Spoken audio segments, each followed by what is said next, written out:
Hey, old lady, did you see what's on the desk? What? Don't play dumb. Go look. I'm in the middle of something. Can't you just tell me what it is? Ugh, you're so annoying. Just go look already. It's important. My eyes must be going bad. Why would something like this? Your dad sent these divorce papers by mail? Getting divorce papers from your husband while he's away on business. How pathetic. Now we can finally be strangers. Get out already. You're stinking up our luxury condo with your old lady smell. Hold on. These came through regular mail? Not even certified mail?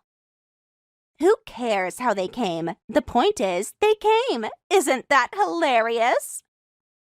I don't understand. Did he really sign and seal these himself?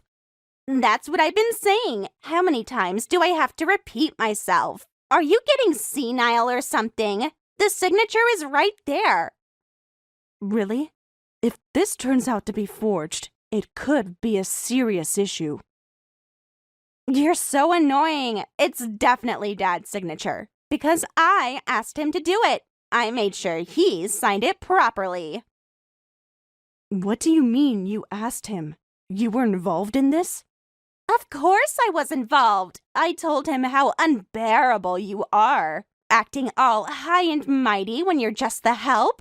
Did you think you could keep getting away with it? The help? What are you talking about? I may be your stepmother, but I'm still your mother. Gross. I've never thought of you as my mother. You don't even know your place, always acting so superior. Who do you think you are? When have I ever acted superior? Give me one example. Like the other day, when you scolded me in front of my friends. Do you know how embarrassing that was? They still talk about it. You made me look like a child. That was because you were blasting music in the middle of the night and disturbing the neighbors. You got 3 noise complaints. And every time your college friends come over, they leave the place a mess. I just asked if you could clean up a little bit. Are you kidding me? Cleaning is your job. That's literally why Dad married you, to take care of things. That's not true at all. When did your father ever say that? What? You expect guests to clean up after themselves? Do you have any manners? I tell everyone they don't need to worry about cleaning up because they're our guests. And you had to ruin everything. You're seriously so gross. This is why nobody likes you. Listen, if you won't clean up, at least you should do it. This isn't a hotel. I told you cleaning is your job. Are you deaf or something? This is exactly why nobody can stand you. Oh, that's why I complained to Dad. I told him what a useless person you are. Then I asked him to send divorce papers, just to teach you a lesson. Maybe now you'll learn your place. Oh, so he really did sign these papers himself. You convinced him to do this? How many times do I have to say it? You really are slow, just like an old lady. Should I write it in bigger letters so you can read it? I see. Well, this makes sense. Everything is clear now. Finally realized your place? Look, if we wanted to, we could kick you out whenever we want. Better start showing some respect, stupid. Though losing our maid would be inconvenient. If you apologize properly, I might forgive you. What's it gonna be? I'm waiting. What are you even talking about? You seem very confused. What? Why aren't you begging? Don't you get what's happening?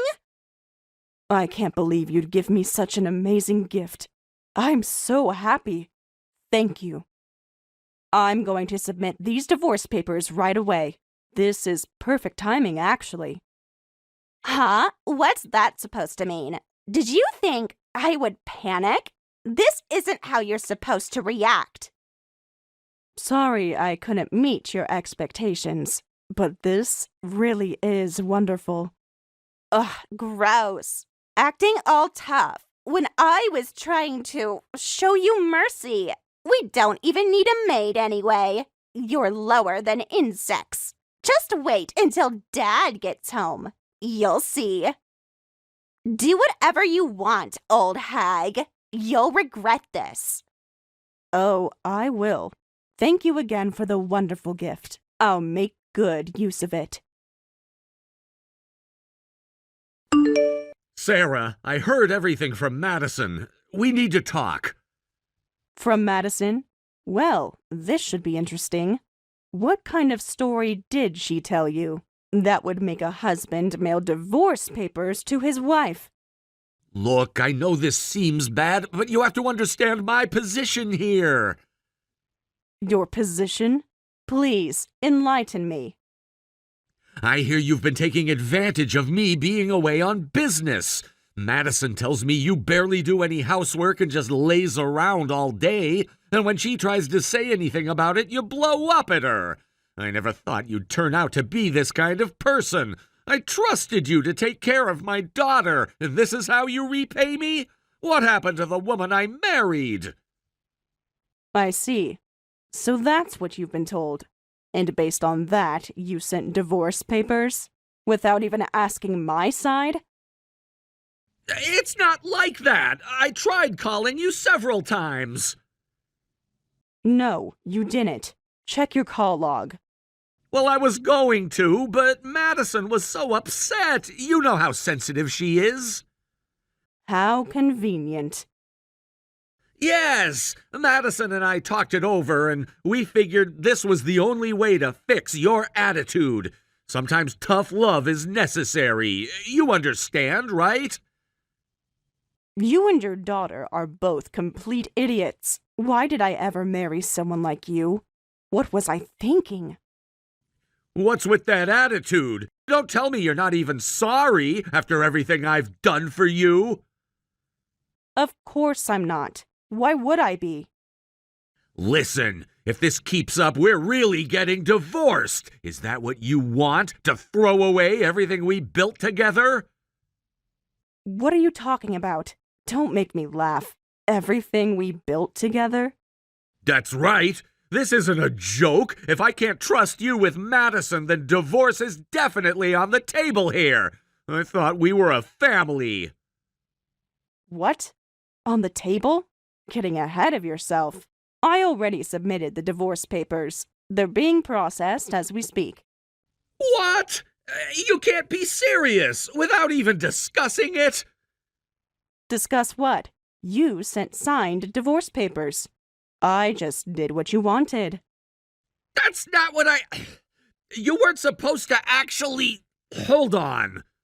Yes? Let's talk about this. We can still stop the process. You know that, right? Why would we do that? Because we're married. Because we made vows. Don't you remember our wedding day? The day you tricked me? Yes, I remember it very well. What do you mean, tricked? I've always been honest with you. Have you really? That's interesting. Tell me more about your honesty. Why are you being like this? This isn't the Sarah I know. What happened to you? Nothing happened to me. I just finally see clearly. Would you like me to tell you what I see? Hey, Madison, answer your phone. This is important. What, Dad? I'm hanging out with friends. Can't this wait? I just heard from Sarah. Did she really submit the divorce papers? Tell me exactly what happened. Yeah, looks like it. She ran out of here looking way too happy. It was gross. How did this happen? Why are you so calm about this? We were just supposed to threaten her with divorce, so why did she... What exactly did you say to her? It can't be helped. I tried to show her mercy. But she went and submitted the papers anyway. It's so annoying. She didn't even beg or anything. Didn't you try to stop her? This wasn't the plan. You were supposed to scare her. Why should I? She's been asking for this. Besides, now we can get someone younger to help out. Someone who knows their place. You! Do you have any idea what you've done? What's your problem? Why do you keep freaking out? This is what you wanted, right? To teach her a lesson? What am I supposed to do now? Where are you planning to live starting today? Did you think about that? Huh? What do you mean? We live here, like always. This isn't going according to plan. Not at all. Call me right now. We need to figure this out. Figure what out? Just kick her out. That was the whole point, right? It's not that simple. Just call me. Now! What's going on here? Why are you still in the house? Didn't you leave after the divorce? Hello? Answer me! What are you misunderstanding? I just went out to submit the divorce papers. That's all. What's that supposed to mean? What business do you have in someone else's house? You need to leave. Now. Someone else's house? I just came back to my own home. Where else would I go? This isn't your home anymore. You divorced him, remember? Are you really this stupid? Take this nonsense chain off the door. You're being ridiculous. No way! Give me back the keys! You have no right to be here! Why should I give my house keys to some stranger like you? This is getting ridiculous. Do I really have to explain everything from scratch? This luxury condo is mine. I bought it. The deed is in my name. Would you like to see the paperwork? No way! So what Dad said was true? Wait, you heard about this already? But that can't be right! There's no way you could afford a place like this. You're just making things up. I really don't understand why you look down on me so much. What made you think I was poor? Because you're just a parasite living off Dad's money. If you had your own money, I could have lived more freely. No matter how many times I complained to Dad, he always dodged the subject. Do you know how frustrating that was? He kept saying, "Don't worry about money," but never gave me what I wanted. I see. So you've been fundamentally misunderstanding everything this whole time. What? What misunderstanding? Stop being so cryptic. Just say what you mean. Just so you know, I've never taken a penny from your father. I pay for all my own living expenses and entertainment. Always have. That's impossible. There's no way. You're just a housewife. Where would you get that kind of money? Did you ever actually ask about my background, my career, or did you just assume? What career? You just stay home all day. I started my own company when I was young and worked like crazy. I sold it later, but I was so caught up in work that before I knew it, I'd gotten older. I kind of regret it now. Because I neglected my love life, I ended up getting fooled by a sketchy man. That would be your father, by the way. No way. So really? All this time? The condo? Yes, really. This house isn't your home anymore. Never really was, if we're being honest. Wait, I didn't mean for this to happen. I just wanted to live more freely without you getting in my way. Can't we talk about this? Well, good news. You're free now. Go rent an apartment somewhere and enjoy living on your own. Isn't that what you wanted? I don't want an apartment. How am I supposed to show that off to my college friends? They all think I'm rich. You're really just obsessed with showing off, aren't you? Is that what all college students are like these days? It's funny how you brag about things that aren't even yours. Oh, by the way, that car you've been joyriding around in? That's mine too. And you won't be driving it anymore. Better start looking up bus schedules. No! So I have to live within my means now? Wait, this isn't right. You can't do this to me! Can't do what? Isn't this what you wanted? To be free of me? Not like this! You're twisting everything! Am I? I'm just giving you exactly what you asked for. Independence. I didn't know! I'm sorry! I'll apologize! So please, can we start over? It's too late for that. I've already submitted the divorce papers. The process has begun. We can fix that with remarriage, right? That's not uncommon these days. Lots of couples do it. Dad would agree if I asked him. Absolutely not. Now that I'm finally divorced, remarriage is out of the question. Why would I want to go back to that? Don't say that. Mom, this is the first time I've called you Please, just listen. Called me Mom, right? If this was a different situation, it might have been touching. But right now, it just makes me sick. No, wait. It makes me super sick. Did you really think that would work? I always thought we could be a real family. That even without blood ties, we could be like real mother and daughter. It's not too late, is it? Right, Mom? Let's get along. I'll change. I promise. I told you it's too late. I don't think of you as my daughter anymore. Actually, I never did. You made sure of that. No, you're just being cruel, like you always were. Cruel? Interesting choice of words, coming from you. What about my friends? What am I supposed to tell them? They all think I'm rich. That sounds like a personal problem. Maybe try being honest for once. It might be good practice. You can't do this. I'll tell everyone what you did, how you broke up our family. Go ahead. Tell them how you convinced your father to send divorce papers. How you celebrated when they arrived. I'm sure that will make a great story. I hate you. I really hate you.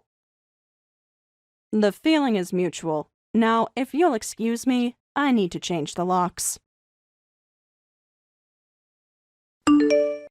Let's talk this out calmly. We're both adults here.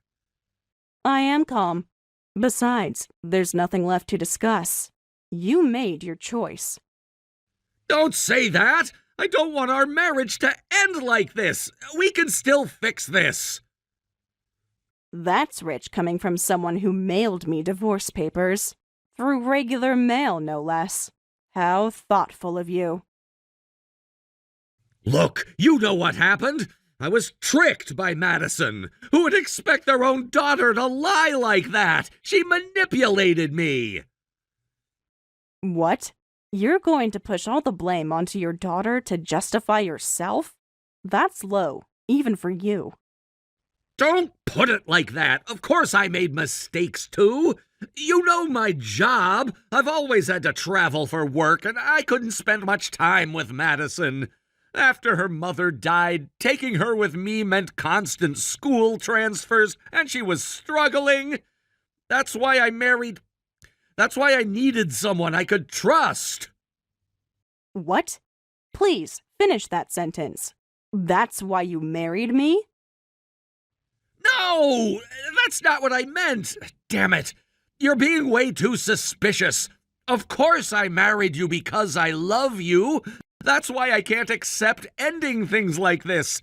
Try to understand how I feel. I'm losing everything here. Incredible. You can just spout sweet lies without any hesitation. I fell for that when we got married, but I won't be fooled again. Not anymore. What are you talking about? I'm speaking from my heart. Are you really okay with getting divorced like this, after everything we've shared? Of course I'm okay with it. This divorce wasn't just about what happened now. I've been thinking about it for a while. You just made it easier. Why? What do you mean you've been thinking about it? Don't why me. I hear you've been having plenty of fun during your business trips, frequenting nightclubs and all that. Care to explain that? So you hired a private investigator. Why did you have me investigated? Don't you trust me at all? Of course I did.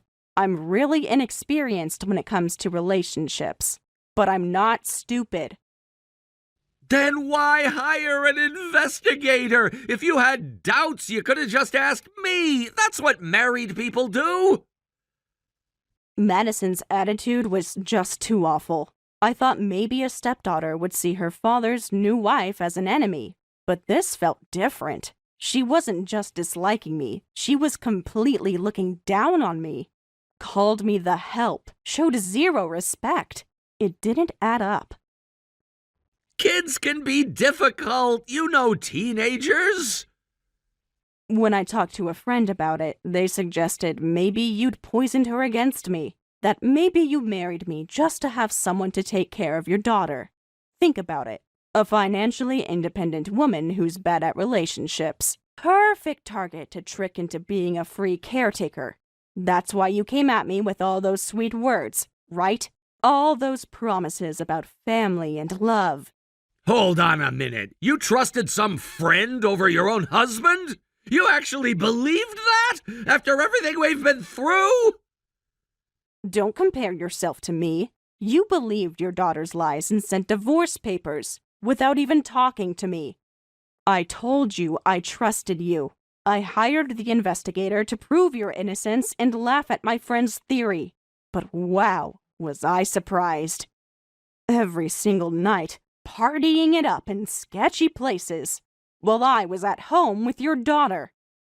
But that's not technically adultery. I checked the law. Just going to clubs isn't grounds for divorce. That's what they say.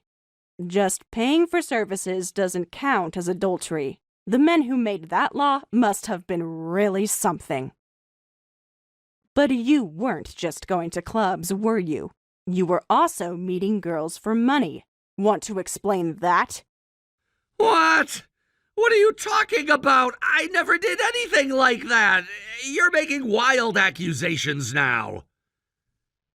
It's a bit late to deny it. Want to see the evidence? You're bluffing. Who would do something so pathetic? I have standards. Oh, really? Would you say the same thing after seeing these photos? Should I send them? This is that girl I went to a hotel with. She wasn't a professional. It wasn't like that. Keep going. I'm interested in your explanation. Oh, right. Now I remember. I got too drunk and excited and picked up a girl. I don't usually do that kind of thing, but I was really hyped up. It was a one-time mistake, that's all. So you admit to having relations with this girl. Just want to be clear here. With photos like these, I can't exactly deny it. I can't believe you investigated this so thoroughly. So that's why you were so happy to get the divorce papers and submitted them right away. You were just waiting for an excuse. Actually, it's a bit more complicated. While paying for dates isn't technically adultery, it could still count depending on the circumstances. But there's another problem here. Want to guess what it is? Whatever. Fine. You caught me, so there's no point talking anymore. It's over. Bye-bye. Happy now? What's with that attitude? Suddenly not so sweet anymore? This is such BS. I did you a favor by marrying you, and this is how you repay me? Following me around, taking pictures? Who does that? You approached me to have someone take care of your daughter, and you're talking about doing me favors? Really? That should have been enough. Let's be real, you have zero appeal to men. A dried-up businesswoman who succeeded financially but failed at life. I was being nice even considering marrying you to take care of my daughter. I'm seriously such a kind guy. You should be grateful. I can't believe this. So this is who you really are. All that charm just washes away the moment you're caught. Well, I don't need to play nice with an old hag anymore. Women aren't just ugly on the outside when they get old. Their personalities rot, too. At least young girls know how to be sweet, unlike you. I can't believe this. You're actually proud of yourself, aren't you? Your delusions are what I can't believe. Did you actually think I could genuinely fall for someone like you? Get over yourself. You were convenient, that's all. I see. I had no idea it was this bad. Looks like there's no need to hold back anymore. None at all. Oh yeah? What, you're gonna sue me? Try it. I'm not scared. Yes, among other things. But not quite how you're thinking. Do whatever you want. Adultery settlements are, what, a few $100,000? I can pay that easily. You know how much I make. Sure, I can't compete with your money, but I win in every other way. Having someone watch my daughter was more about time than money anyway. I'll just find someone younger next time. Is that so? Then you understand. This won't hurt me at all. The only one getting hurt is you. Have you really thought this through? Why are you looking at me like that? Did I do something to make you hate me this much? You're the one who hired investigators. No, I haven't thought about it, though it's pretty disgusting that a woman like you is more successful than me. That really bothers you, doesn't it? I see. So at your core, you just hate women. That's why you keep playing around with girls, why you tricked me into marriage. You just love controlling women, don't you? It all makes sense now. Interpret it however you want, though no matter how you look at it, you're still the pathetic one. At least I can still start over. Will you still say that after you're sued? Are you really so confident? Like I said, that level of lawsuit won't even scratch me. I make enough to handle it. Is that all you've got? You're misunderstanding something. When I said I'm suing, I didn't mean through a lawyer. Did you think this was just about money? Oh. Then who are you planning to sue? Try to be dramatic about it. The police, of course. They're very interested in some of your activities. What's going on? Why are the police at my door? What did you do? Why don't you ask them directly? I'm sure they'd love to talk to you. I pretended I wasn't home. Did you make up some false charges? Is this how petty you're going to be? I would never do something like that.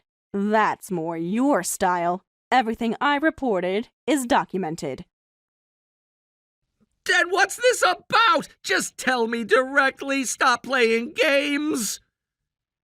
You interrupted me when I tried to explain earlier. Now you want to hear it? Go ahead and ask nicely. I'm waiting.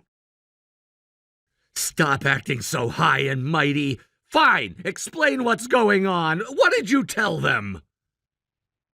You're really something. Whatever, I'll tell you. Remember that girl you were paying to date? The one from the photos? There was a problem. A big one. What problem? Stop being cryptic. She was underage. Did you ever think to check? Or did you just not care? What? No, that's impossible. She said she was in college. Even if someone claims to be an adult, you'd still get arrested. Which would have been a problem for me, too. Getting divorced because my husband was arrested for being with a minor? Talk about humiliating. But I didn't have much choice. Then your divorce papers arrived. You can't imagine how happy I was. Perfect timing, really. So, you reported me to the police? Yes. Did you think I wouldn't?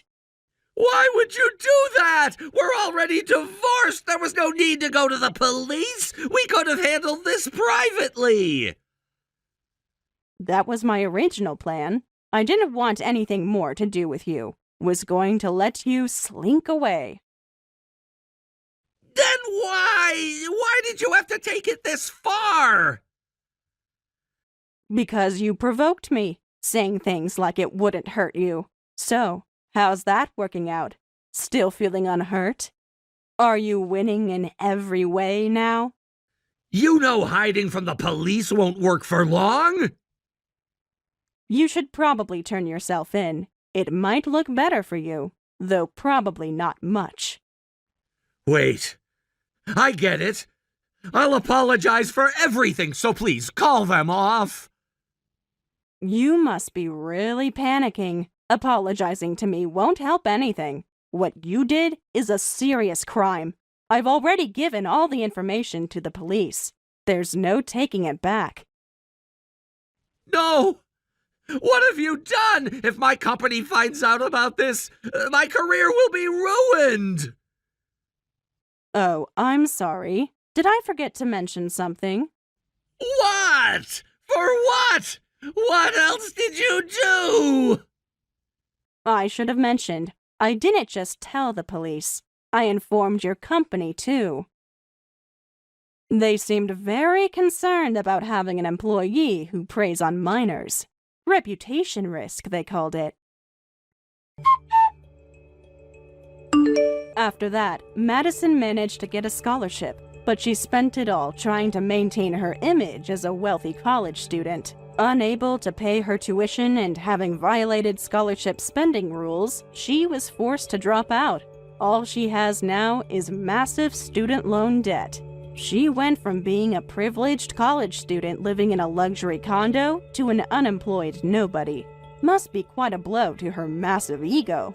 Her father's situation isn't any better.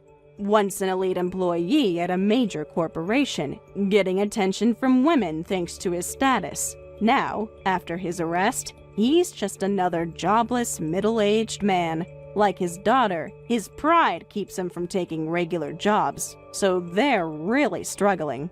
Obviously, this father-daughter duo can't get along, so they spend their days screaming at each other in a tiny, run-down apartment. You might think I'd feel sorry for how far they've fallen, but nope.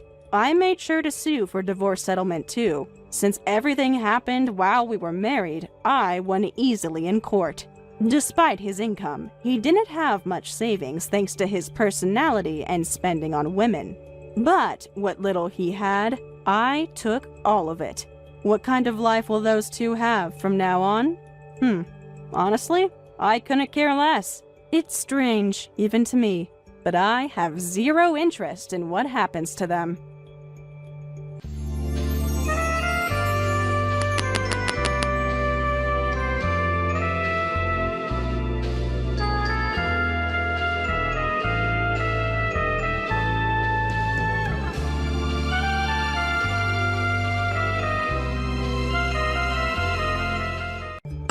Hi, Linda. We need to talk about what you did. I've been trying to be patient for years, but this crosses a line. And don't ignore me this time. This is very serious. Just leave me alone. No, not this time. I want an actual explanation. Why should I talk to someone like you? I don't even want to look at you. Stop texting me. I came home from my business trip and found all my clothes and personal items missing from my room. Everything, even my mother's necklace, the one she gave me on my wedding day. Oh dear, maybe we had a break-in. We both know that's not what really happened. The security system shows no alerts, and mysteriously, only my things are gone. There's such accusations. How dare you blame me without proof? I have checked the security footage. I've seen you going in and out of our room multiple times while I was away. You've been here the whole time, and our security system is top-notch. If someone had broken in, Mike and I would have gotten alerts on our phones. Since we didn't get any alerts, that means no one broke in. What? You've been spying on me? Is that so? How dare you install something like that without my permission? It wasn't without permission. Mike and I installed it last year after the break-in next door. You were there when we discussed it. It's completely normal to want to protect our home. Our home? Stop saying that. Don't make me laugh. Linda, what's going on here? You've never liked me. I get that. But throwing away all my belongings? That's crossing a line. You went way too far. You want to talk about crossing lines? Living here for 10 years despite clearly not being wanted? That's crossing a line. So you admit you threw away my things? Do I really have to spell it out for someone as dense as you? Yes. Please explain. I want to hear exactly why you did this. Look, I want you out of this house, and I want you to divorce my son, too, while you're at it. I can't believe you're finally saying this out loud, after 10 years of pretending I don't exist. Oh, so you noticed, yet you still stayed. I know you don't like me, you never did, but this is beyond dislike. So you're trying to force me out of the house? Obviously. What else did you expect? Did you think I'd welcome you with open arms forever? Is this why you've been ignoring me all this time? Every greeting I attempted, every holiday meal I prepared, every gift I gave you? They were all unwanted. Of course, I thought if I ignored you long enough, you'd eventually leave. I never expected you to be so shameless and stick around for 10 whole years. Who stays somewhere when they're being ignored for 10 years? The nerve of you. So that's what this was about. I knew you were ignoring me on purpose, but I never thought you'd go this far. What kind of person are you to stick around knowing that? Normal people would have left years ago. I actually hoped we could get along eventually. Remember when we first met? You seemed so happy that Mike had finally found someone. That was before I realized what you really were. A parasite. That was before you lost your husband, wasn't it? Don't you dare bring him up. Everything changed after that. I tried to help you through your grief. I never asked for your help. I never needed it. That's not true. You were barely eating and barely leaving your room. That was none of your business. That was between me and my son. I understand that now. But why do you want me to divorce Mike? We love each other, and I won't agree to that. Neither will he. Love? Don't make me laugh. Don't be ridiculous. You're nothing but a parasite leeching off my son. You don't know anything about love. A parasite? What are you talking about? I have my own career. I work hard at my job and also take care of the house. I'm not dependent on Mike at all. I even cook your meals, though you never eat them. That's nothing special. My son makes plenty of money. Enough to buy this beautiful house. I can handle the housework. I raised Mike just fine on my own. You're completely unnecessary in this home. Yet here you are, acting like you own the place. Is that what this is about? You think I'm trying to replace you? Aren't you? Coming in here, changing everything, moving my furniture, redecorating my son's childhood home. This isn't Mike's childhood home. We bought this house together after we married. Even so, Mike and I love each other. You can't just decide we should get divorced. My son doesn't really care about you. He's been letting me ignore you this whole time, hasn't he? Deep down, he wants you gone too. I'm doing this for my son's sake. You really believe that? After all these years? Of course I do. I know my son better than you ever could. So that's why you threw away my things? To protect Mike from me? I had to get rid of your space here. I threw everything out while you were on your trip. You can't come back now. This isn't your home anymore. Including my mother's necklace? The photo albums from our wedding? All of it. Every trace of you. Gone. I can't believe this. After everything we've been through. We haven't been through anything. You've just been an unwanted guest. Overstaying your welcome. I've tried so hard to be a good daughter-in-law. I never wanted a daughter-in-law. Just get out of this house right now. And don't show your face here ever again. I never want to see you anymore. You really want this to end this way? End? This never even began. You were never part of this family. I see. I need to talk to Mike about this. Go ahead. He'll choose his mother. He always has. Mike, you got a minute? I need to talk to you. Yeah, what's up? How was your business trip? Are you back now? I just got back, actually. The flight was delayed, but I finally made it. Everything okay with you? No, not really. All my stuff has been thrown away. What? What do you mean? Like, some of your things? Everything, Mike. All my clothes, my jewelry, the necklace my mom gave me, even our wedding photos. Who would do something like that? Your mother did it. She admitted to throwing everything out herself. I see. So she finally went that far. I knew something bad was coming, the way she's been acting lately. You noticed too? The extra phone calls, asking when you'd be away next.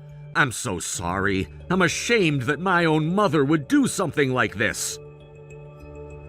We've talked about this before. You don't need to feel bad about any of this. We shouldn't have moved in with her. But you were the one who suggested it, after everything that happened with my dad. I know. I really thought we could help her, like you helped my family. We discussed that decision together. No one forced us. And honestly, you've been more patient than anyone could expect. Yeah, so let's handle what comes next exactly like we planned. You mean? The mortgage payment cleared last week. Perfect timing. You're right. Go ahead. Do you want me to come home now? No, you should stay at the hotel tonight. I'll leave the house for now. I need to take care of some things anyway. The realtor? Already called her. She'll be here tomorrow. Got it. I'm counting on you. Mike? Yeah? Are you sure about this? She's still your mother. And you're my wife. The wife she's been trying to drive away for 10 years. The wife who still cooked her meals every day, even when she wouldn't eat them. I just wanted us to be a family. I know. That's why I love you. Okay. I'm going to tell her I'm leaving. Be careful. Text me when you're done. I will. Linda, I'll be leaving for a while. Finally! What do you mean, for a while? Don't you dare come back. Before I go, I have one last question. Why did you hate me so much? We used to have such nice conversations before we lived together. The moment we moved in, you started ignoring me. That's simple. I did it to protect my family. What do you mean? That's an interesting way to put it. Protecting your family. After I lost my husband, Mike became my only family. I became determined to make sure he would be happy no matter what. That's admirable, but maybe misguided. Once I realized that, I knew I had to get rid of you first. Why? Mike seems happy with me. We've built a good life together. That's just what you want to believe. You fooled yourself all these years. My son works hard, pays your living expenses, and even bought this house. Meanwhile, you won't even give him children and just freeload off him. Don't you feel sorry for him at all? I can't control whether we have children or not. We've been trying. Trust me, I want to have Mike's baby too. I want that more than anything. Anyone can say that. Where's the proof? And about the living expenses, Mike and I split everything. Like I keep telling you, I have my own job. I make good money. Enough! You're just making excuses. I see right through you. This house only needs Mike and me. You're just getting in the way of our family life. I'll find him a better wife myself. Someone who knows their place. Is that what Mike wants? I don't think so. Have you ever asked him? Of course it is. I carried him in my womb and gave birth to him. I understand my son better than anyone. Better than some woman who showed up a decade ago. That's just your imagination. People like you are actually harmful to Mike. You're suffocating him. Excuse me? How dare you say something like that to me, after everything I've sacrificed? Clearly, you don't realize what you're doing. You're not protecting him. You're trying to control him. You're not part of this family anymore, so get out. And don't try to interfere with our family anymore. Are you absolutely sure about this? Are you sure you want me to leave this house? Think carefully. Of course I am. This has been my wish for the past 10 years. Why are you even asking? I see. Understood. Take care then. So this is really goodbye then. Finally, you're gone. Wait, what's going on here? Why are there people measuring the house? What is it? I thought we were done with each other. Trust me, I didn't want to contact you either. But this is an emergency. There are strangers in my house. Oh? What kind of strangers? A real estate agent just showed up saying the house is being sold and I need to move out. They're taking photos of everything. Ah, that. Yes, they need documentation for the listing. So it was you. I knew Mike would never do something like this, so I asked the agent. They said you were the one who started the selling process. What do you think you're doing? How dare you try to sell our house? You have no right. Our house? There seems to be a misunderstanding. This house isn't yours, Linda. It never was. I know that. It's Mike's house. But I'm Mike's mother, so when I say our house, that's what I mean. Stop playing games. That's where you're wrong. Very wrong. What? What are you talking about? This house is mine, not Mike's. I bought it. My name is on all the paperwork. But Mike said he bought the house. He told me himself. Well, he wasn't exactly wrong. Mike and I have always split our living expenses. When it came to buying the house, we decided to split that too.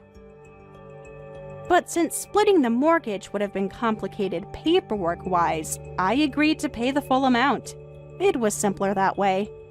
You're lying. This is some kind of trick. Check the property records if you don't believe me.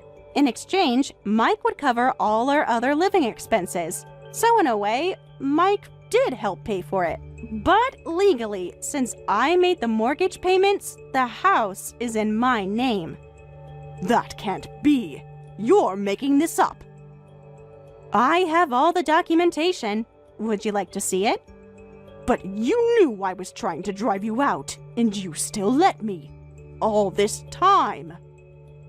Yes, I knew exactly what you were doing. Then why? Why stay here? The thing is, for a while, I did try to fix our relationship. I made you breakfast every morning, bought you gifts for every holiday, tried to include you in our lives. But when you kept refusing to even acknowledge me, I gave up. Obviously, I got fed up with it. Then you should have just left. Why put up with it? Just leaving would have felt like losing. So, I waited for the right moment. What moment? When the mortgage was paid off. I made the final payment last week. Once the mortgage is fully paid, the lien on the house and property gets removed. That's when I could sell it. Can't you sell a house even with a mortgage? I don't understand. It's possible sometimes, but there are conditions. The main one being you need to pay off the full mortgage. If you can't pay it off with the sale proceeds, you can't sell. That's why I decided to focus on paying off the mortgage for these 10 years. You could have moved out and just paid the mortgage. Why stay here and endure me? You expect me to pay both a mortgage and rent somewhere else? I don't make that kind of money. I'm not made of money. So you stayed with me this whole time just for this? Just to get revenge? Yes. If you had shown any sign of changing or trying to get along, I wouldn't have done this. I gave you so many chances, but you never changed, so I went ahead with selling the house. You think you can get away with this? You're making both me and Mike homeless. And you just said Mike helped you pay for this house. Is this how you repay his kindness? Don't worry, I already discussed everything with Mike. We've been planning this for a while. What? No! Mike knows about this and won't be coming back to this house. We're already looking at new places together. That's impossible. He wouldn't abandon his mother. Why don't you ask him yourself?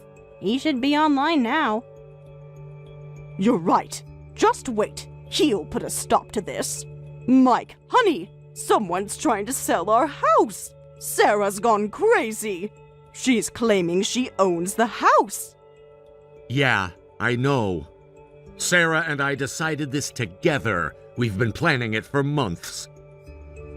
Mike, you can't be serious. So you're really siding with that woman against your own mother?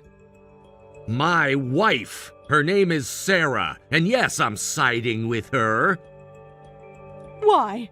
After everything I've done for you? I thought she moved out and you were getting divorced.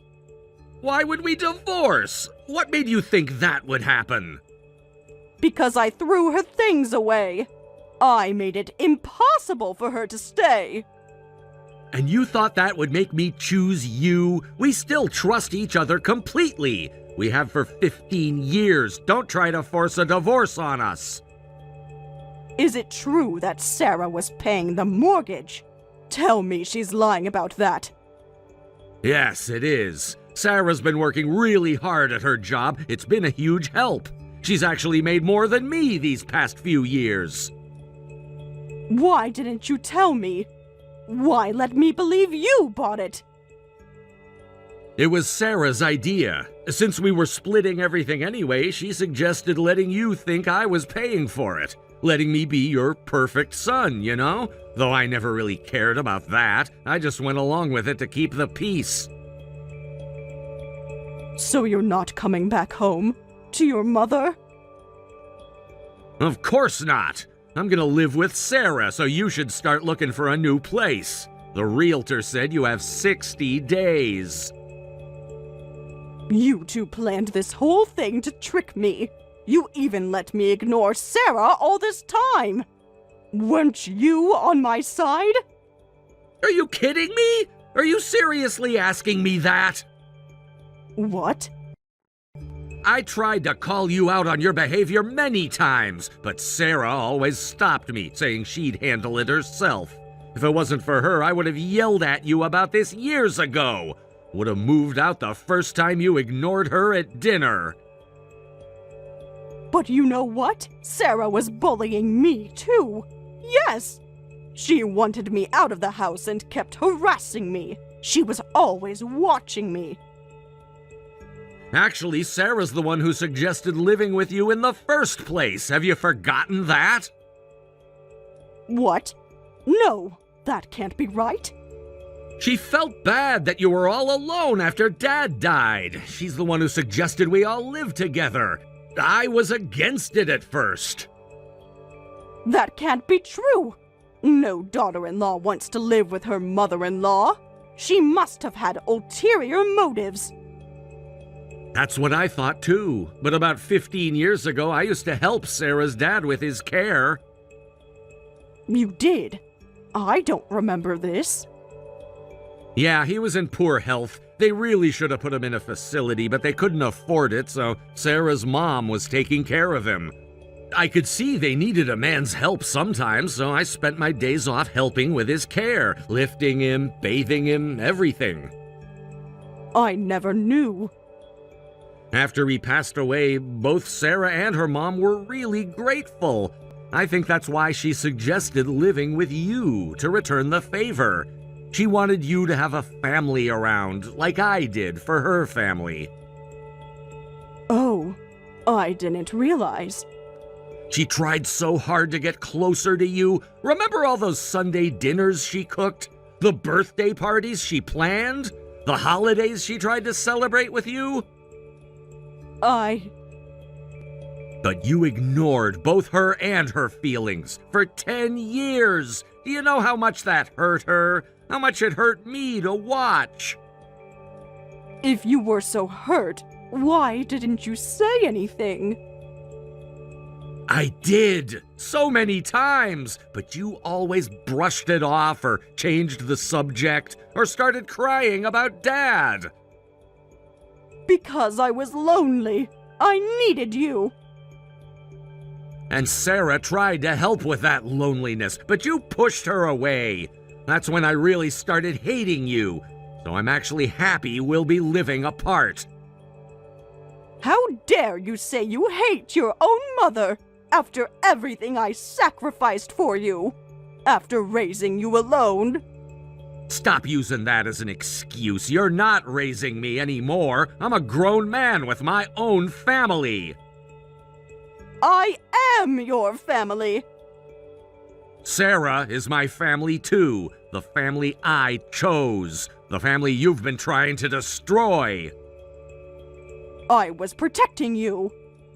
From what? From someone who loves me? From someone who supported me for 15 years? She's taking you away from me. No, Mom. You're pushing me away. You've been doing it for years. Every time you ignored Sarah, every time you made her feel unwelcome, every time you tried to come between us. Mike, please, don't do this to me. You did this to yourself when you threw away her things, when you tried to force her out. That was the last straw. I can change. We can start over. It's too late. 10 years too late. You can't mean that. That's honestly how I feel. Goodbye. Mike! Don't contact me for a while. I need space. So Mike approved of all this too. Yes, thank you for understanding. So this is really goodbye then. You've taken everything from me. There's one more thing we need to discuss. What now? Haven't you taken enough from me? Among the things you threw away were some expensive clothes and bags, and irreplaceable items, like my mother's necklace. So, they're gone now. What's done is done. I'll be sending you a bill for compensation. I've documented everything.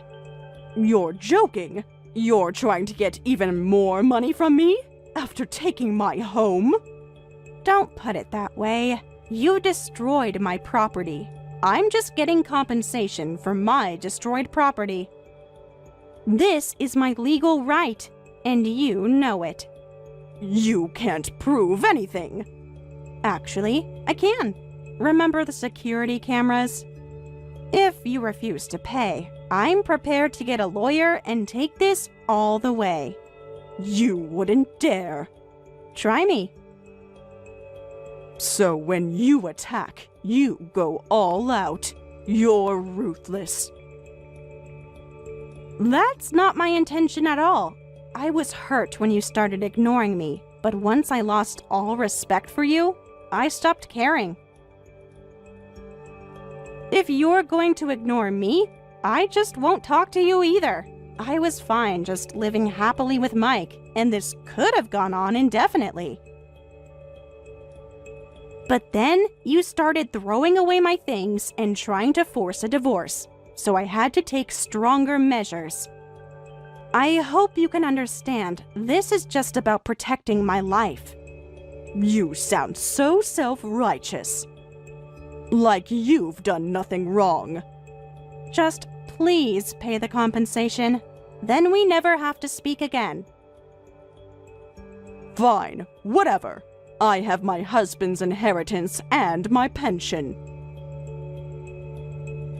I can afford to pay that much. Living alone might be fun anyway. I don't need either of you. I see. Thank you for understanding. Sarah, do you have a minute? What is it? I thought we agreed not to contact each other. I know you said to have Mike contact me instead, but he seems to have blocked my number. I've tried everything. Ah, I see. Well, that's understandable. He was very clear about needing space.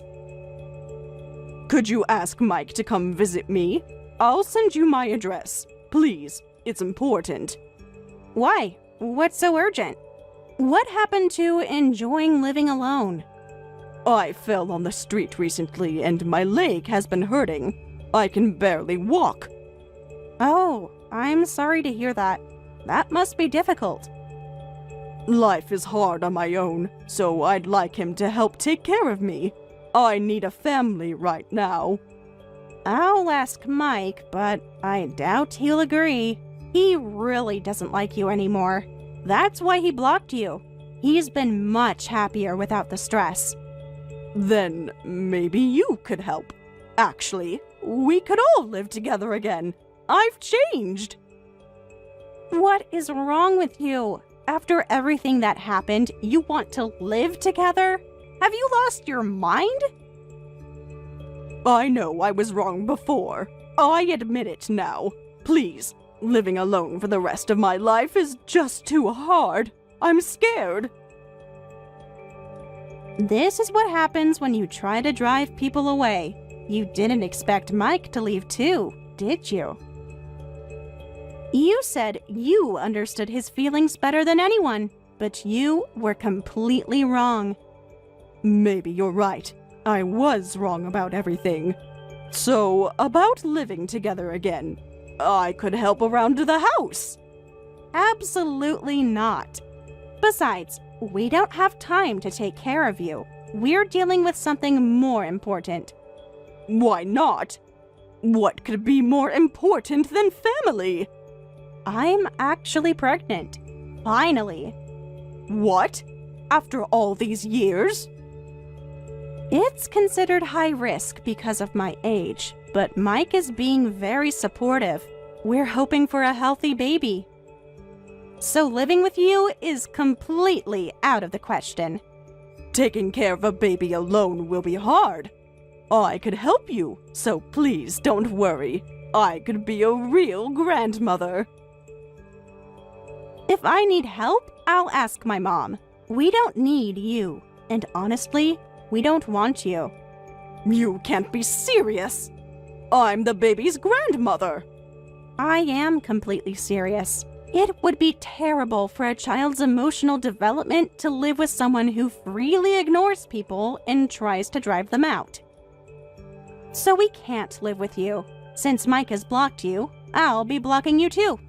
For our child's sake. Wait, please!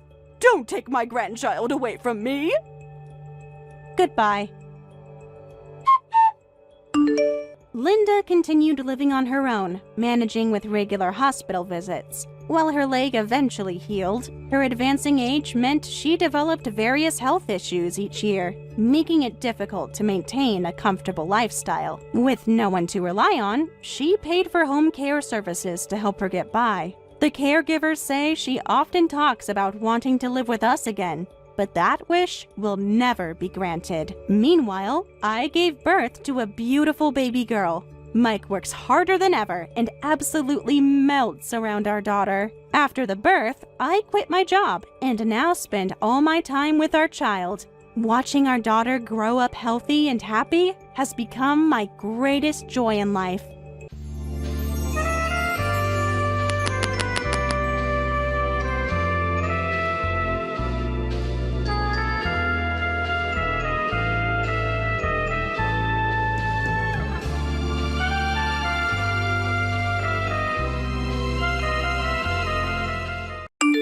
So, you're going to be coming here for the 4th as well, I hear. I heard that from Max, but there has to be some kind of a miscommunication here, right? Good evening, Irene. There was no miscommunication there, but why would you think that?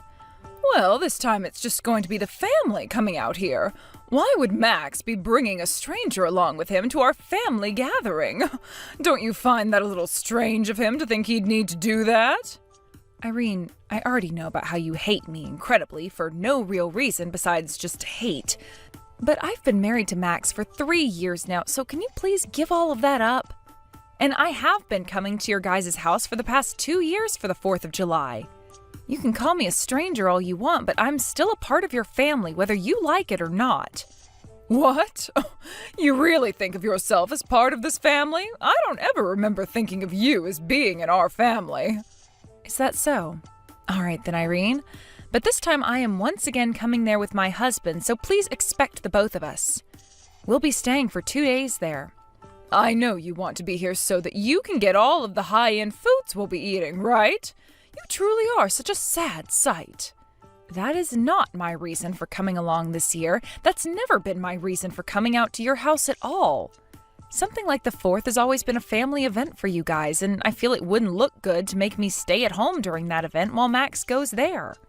There also happens to be your husband and the rest of the family who would like to see me, so please don't ruin the rest of our fun by making me stay away. You say that like anybody actually wants to see you when you're coming to stay the night in our gorgeous house. There's no way any of my family wants you here besides Max, and that is why you're a stranger to us. You don't even understand how difficult it is for us to set this whole gathering up. Well, if you'd like some help with the preparations, I can come and help. If it's things like cooking or cleaning the house, I can come and take care of all of that for you. That's what I was planning on telling you before you started to text me today. I even said that last year when I came along, but you told me you didn't want my help. I said I didn't want your help because I know you're useless. So stop trying to act like a good wife to this family when you are good for nothing. I have no idea why my son and my husband happen to like you so much when the rest of this family knows better than that. We all know you are a waste of this family's time and that you can never help anyone. Seriously, why does my husband have to be so happy whenever the topic of discussion is you? And it's been 3 years already, yet you have not given birth to any kids. Max and I haven't had any kids yet because we have a time in which we plan to try. So please stay out of something as personal as that is to us. And a wife like you that can't bear any children for her husband's family is a waste of time, yet you still feel as though you can come out to our family gathering on the 4th, all because you feel you can come here and eat all our food that I'll be making. You make me sick, Lucille. I really don't think you should be saying things like that about me. Like I said, I'm aware that you hate me and don't want anything to do with me, but we only ever have to do something like this twice a year, so please just act nice and I'll reciprocate that feeling as well. And I'll keep saying this to you because I should, and that's that I'll help you with anything you need. So if you have anything for me to do, please let me know. There is nothing a useless wife like yourself can do, though. Now, if you really, really want to come out to my house that badly, then come right over. But you will learn to regret making that choice this time, so I'd give up on this if I were you. Please don't say anything scary like that to me, all right? I still plan on coming with Max. I really want to just be calm around one another and get this whole 4th of July over with. Therefore, would you please play nicely with me just for those 2 days? I have to get going now, Irene. Did something happen between you and my mom today? Well, what happened today is your mom made it very clear to me that she doesn't want me coming with you to your parents' house. So that's what's going on now. Did she bring anything up with you today? Well, just a bunch of crap again, but the same old, same old. She seems to have a rather odd hobby of always talking poorly about me. But I'd really love it if this time she could just play nice with me for a couple of days. I only have to really meet with her twice a year, and I always offer to help her with any preparations she needs to get done. But I think this time will be all right, Lucille. I've talked with her myself this time, and she said she needs to cut it out when it comes to how she harasses you. I see, but Max, I'm not sure she cares about what you have to say. Your mom really, really hates me with a passion. And I just have this anxiety now where I worry she'll never ever come to even grounds with me being your wife and a part of the family. But my dad isn't going to give her any more chances if she acts up. My dad knows that my mom has been a pretty terrible person. He can't watch it happen anymore. So I really do believe that this time he will not let her get away with it. I really do hope that's the case. You don't have to worry, alright? Also, my mom loves to make herself look good in front of my family, so as long as someone is around you two, she shouldn't act up anymore.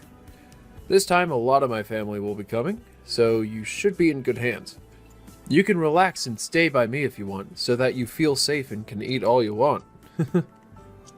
But Max, she told me that she thinks the only reason I'm going back to her place is to eat all her food. After being told that, I don't want to eat anything anymore. You really do not have to worry yourself this time, Lucille. I've already talked with her once, and she seemed to get the message, so I'm not going to say anything else to her, because that might start annoying her. But no matter what happens there, I'll be around to protect you. My dad and the rest of the family all really appreciate you a ton, and want to make you happy. You can just forget about my mom being a jerk and enjoy the 4th of July. If you think it's really okay for me to stop thinking about her, then I'll do that. But if she comes up and says anything else to me or treats me in any way that's outright wrong, I'm not going to hold back. I've already had to put up with enough from her, so I'm really at my limit. And if that happens, I'll be right there with you. So please, relax. Well, hearing that from you does make me feel a little better. All right, I'll try to focus on not worrying as much about her and instead looking forward to being around the rest of your family. I went and warned you so much, yet you still chose to show up here? So this is what they mean by saying one gets all fired up, because I am fuming right now. Irene, the way you just behaved there was not okay at all. And it was very hurtful towards me doing that. All you did was sit there talking to me about how much you hated me and listed off every single thing you dislike. Then when it came to lunch, you had nothing prepared for me to eat while everyone else got a full plate. Well, of course that's how I'm going to behave with you. You're the one that came into my home again when I never ever wanted you here. So you're telling me you're going to keep treating me this way as long as I'm here? And that you purposefully made sure I didn't have anything to eat for lunch? Huh? Oh, you really are being audacious right now by talking to me like that. You already know my answers, don't you? Had you really wanted something to eat for lunch today, why didn't you come over to me and ask for a plate?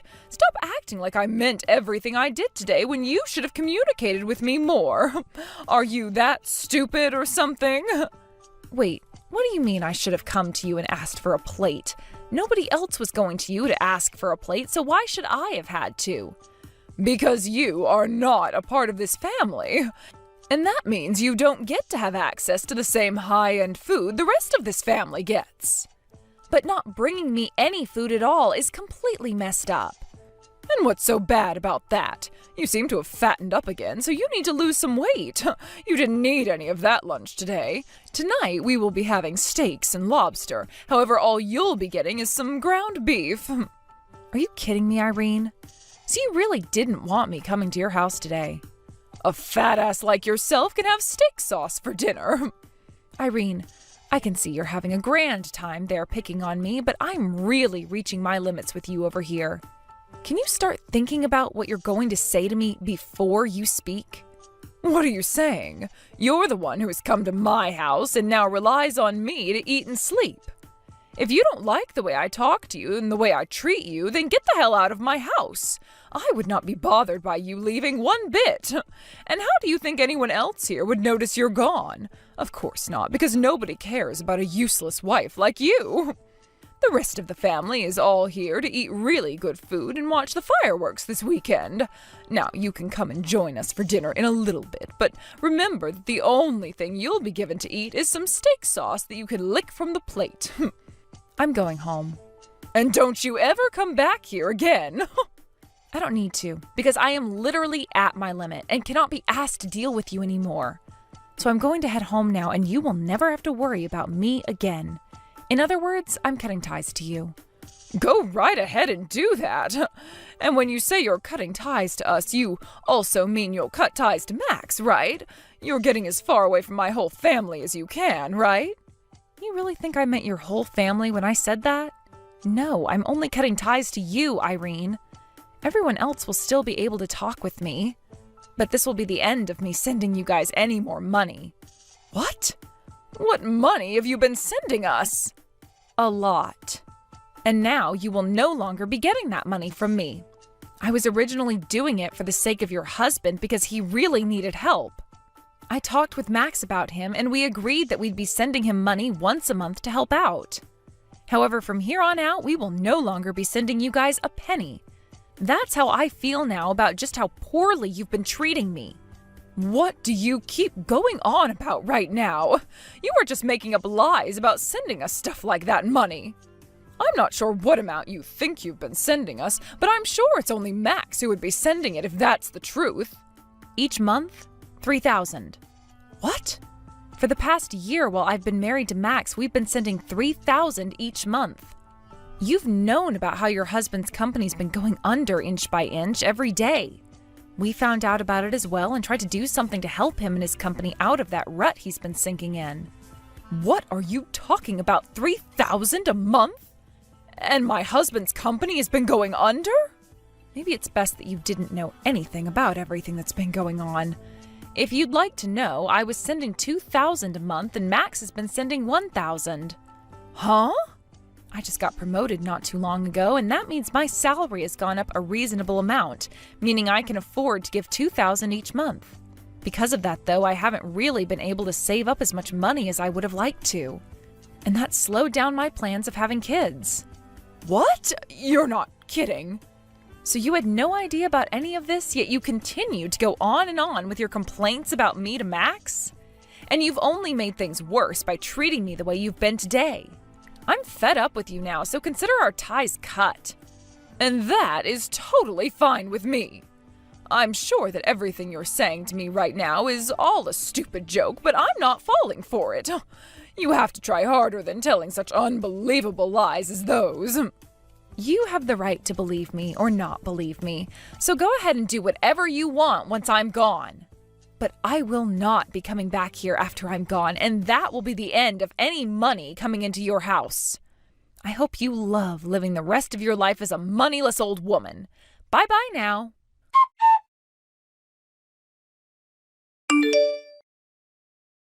Lucille, do you think you could talk with me for a second? By the way, where are you at right now? Why does it matter to you where I'm at right now? I've already left your house, and I thought I made it very clear to you that our ties have been cut. Lucille, how about you start by calming down first? I think there have been a few misunderstandings between you and I here, so let's work on clearing everything up between one another now. What do you think? What was that? Things have already been made very clear between us now, so there's no need to talk through any of your misunderstandings. Goodbye now. Wait, I'm not just talking about that. I heard a lot of things from both Max and my husband. It seems like I had a lot more misunderstandings of you than I had thought. You really had been sending my house all that money each month, along with my son, with the intent of helping my husband. I made it clear to you earlier today, but you didn't seem to want to believe me. So I'm not sure why you want to talk with me about it now. At the time, I really didn't think any of that could be true, but that's why I'm apologizing to you for all of it now, right? It was just a misunderstanding. Now, if you really do stop sending us money every month, things will really head downhill for my husband's company. That's not a good thing to do, I'm telling you. You'll be ending my husband's and my way of life by doing that. I think you're still mistaken. It's not going to be you and your husband who can't live the life they've been living anymore. It'll just be you who suffers that fate. What? What do you mean by that? Because of all your uncontrolled spending, you have really made a dent in the money your husband has needed. He told you plenty of times that his company needed the money to stay upright, yet you never listened to him and understood.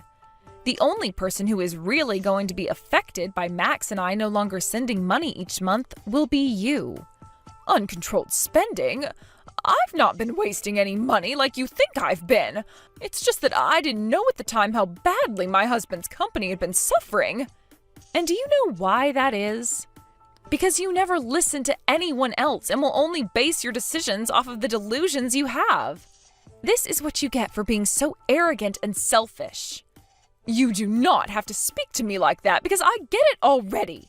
And I have thought about all the wrongs I've done now and want to change. Also, I heard another thing from Max. You are pregnant right now, aren't you, Lucille? And why does that matter to you, Irene? Like I was saying before, I've cut ties to you, so you won't ever get to see my baby or be a part of their life. You being pregnant now matters a lot to me, though. I really do feel bad for the way I've been treating you this whole time. However, you're now going to be giving me a grandchild, so we can be close to one another. All right? And that means you can keep up with that monthly allowance. No, thank you. What? You were already told what's going to happen now by Max, right? We both are completely cutting ties to you, like I already have. So there's no monthly allowance anymore. We might still be willing to send your husband some money, but that will only be going to him and cannot be given to you. You are never going to be getting another cent out of Max and I again. We will also be having our first child soon, so we have to have money for that. Which means we've been planning on stopping the money for a while now. What the heck, Lucille? You think you can just abandon me now because you have a baby coming? Don't you dare tell me you plan on abandoning a poor old woman like myself now. And what if that's exactly what I'm saying? Well, there is something else to that which you didn't mention. We are not abandoning some poor old woman, rather we are just cutting ties to you. Wait, that's the exact same thing as what I'd said. You'll be putting my husband and I at a disadvantage by stopping that money. You think I'd give a damn? Shut up already. What? You were always calling me things like fat and ugly.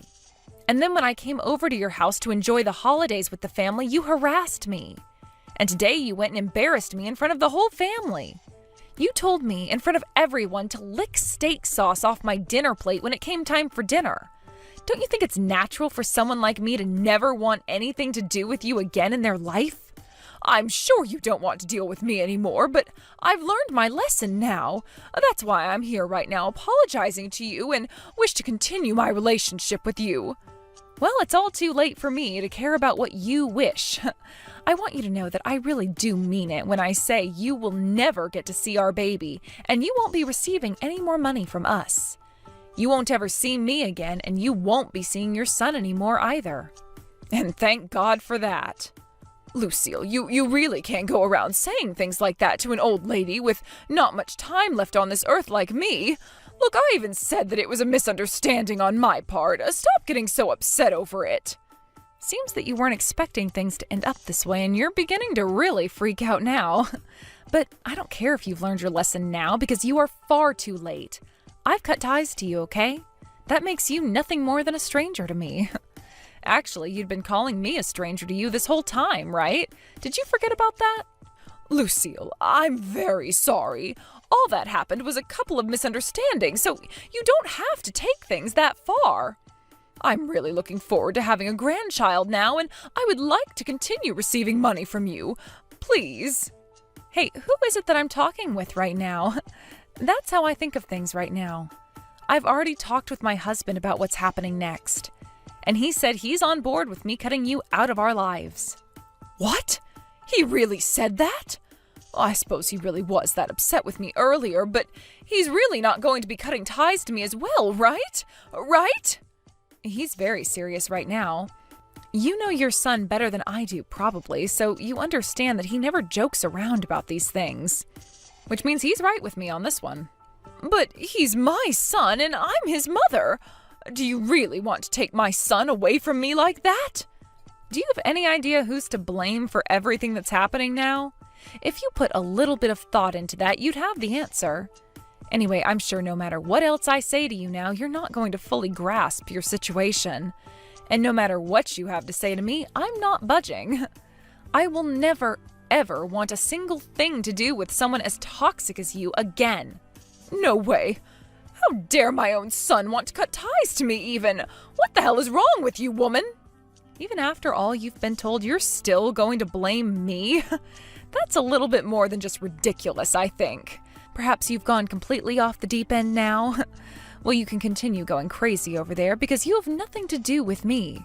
And it sounds like you'll have nothing to do with most of your family now since they all want to leave you as well. Once you've started to feel the pain of being left behind and exiled, you'll realize who's really been to blame for all this. The rest of the family too now? What the hell are all of you saying I did?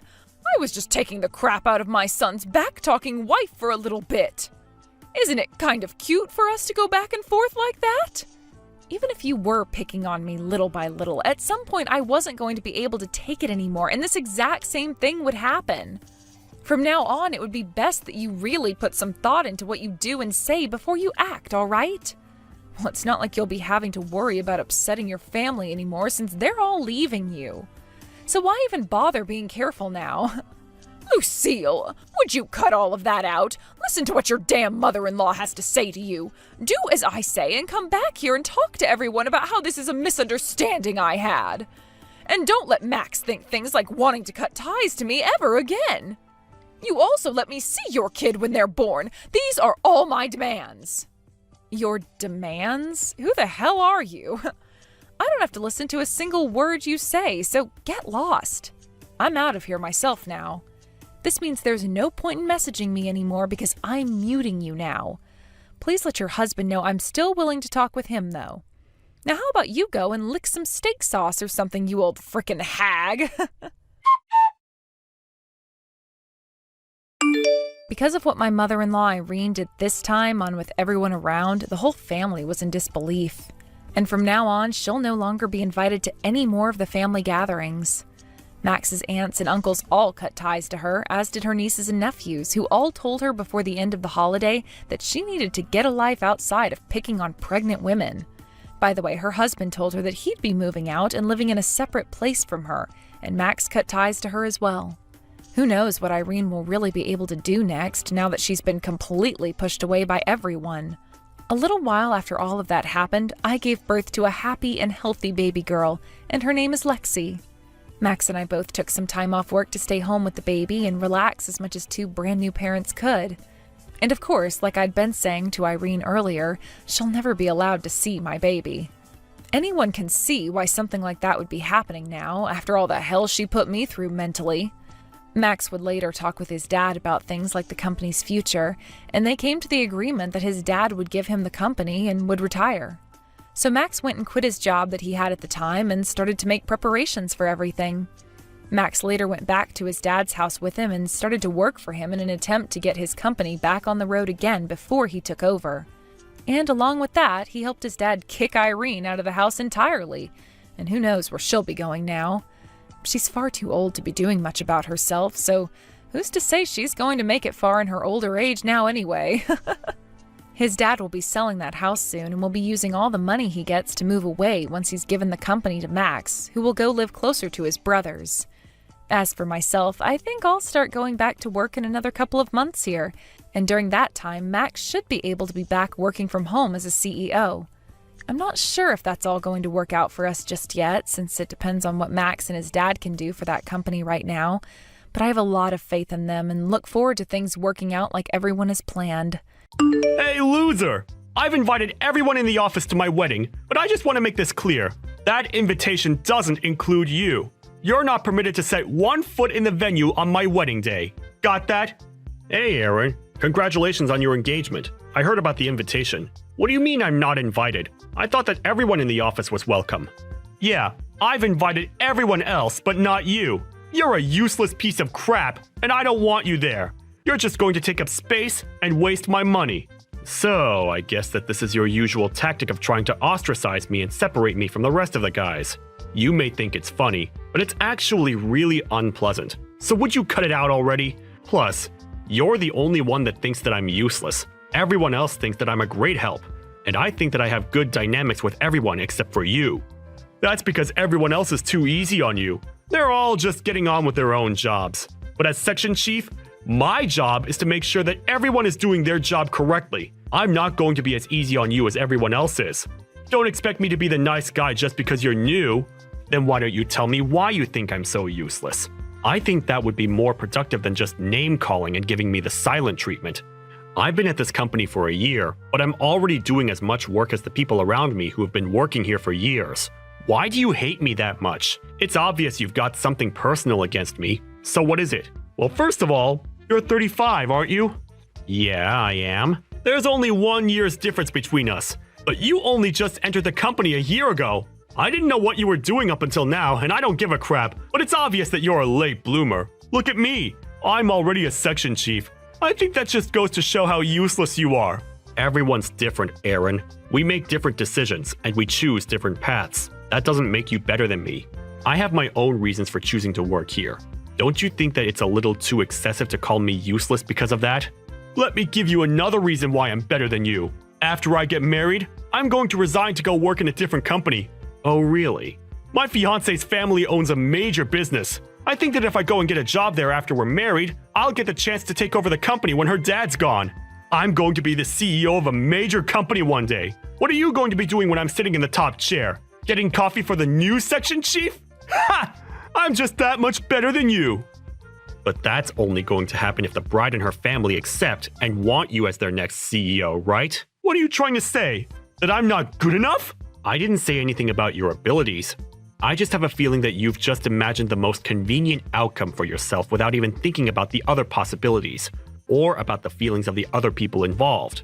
I was wondering if your fiancé actually agrees with you. That's all.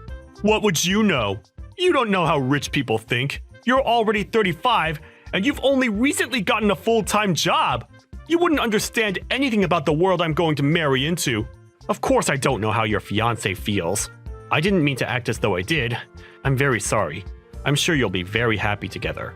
Yeah, well, frankly, the woman I'm marrying isn't that much of a big deal. It's a shame. She's not that bright and she's not that pretty. If she was, everything would have been perfect. Huh? What are you talking about? What? Did you think I was marrying for love or something? Don't make me laugh. I was dating her because I was bored, and I was planning on dumping her if I found a better girl. But thanks to my research skills, I found out that her family was rich. That's why I'm marrying her. I just want her money. Really? That's your reason? Aren't you going to regret spending the rest of your life with someone you don't love? What? Why would I regret it? I just thought that it sounded kind of lonely to marry someone for their money instead of wanting to be with them. I guess everybody really is different. I'm sorry I said anything. But what about your fiancée? She doesn't know that you don't love her? Isn't that kind of disrespectful to her? That's what I hate about you. I'm sorry, what? The way you act like such a hypocrite, it pisses me off. Do you think that you're better than me or something? Just because you want to marry for love? The world goes around on money. Even you should know that. No, you especially should know that, since you're poor. I'm going to marry that woman, and I'm going to become rich and famous. How can I hate her? She's the reason why I'm going to become a CEO. That's not a bad reason to like her. Yeah, sure. If that's what you say, everyone thinks in different ways, so I don't have any right to butt in and tell you you're wrong. If anyone can, it's the bride herself. Anyway, I haven't received an invitation to the wedding, so of course I won't interrupt your big day. Don't worry, you can enjoy it without me bothering you. Yeah, good. That's what I wanted to hear. I wouldn't have forgiven someone as useless as you coming to my wedding. You're just a loser. Don't forget that. It would have been a pain in the ass if you had come and caused trouble, too. I wouldn't have gate-crashed your wedding just to spite you. But if that's what you think of me, then go ahead and keep on thinking that. It doesn't make any difference to me what you think. I'll see you at work, Aaron.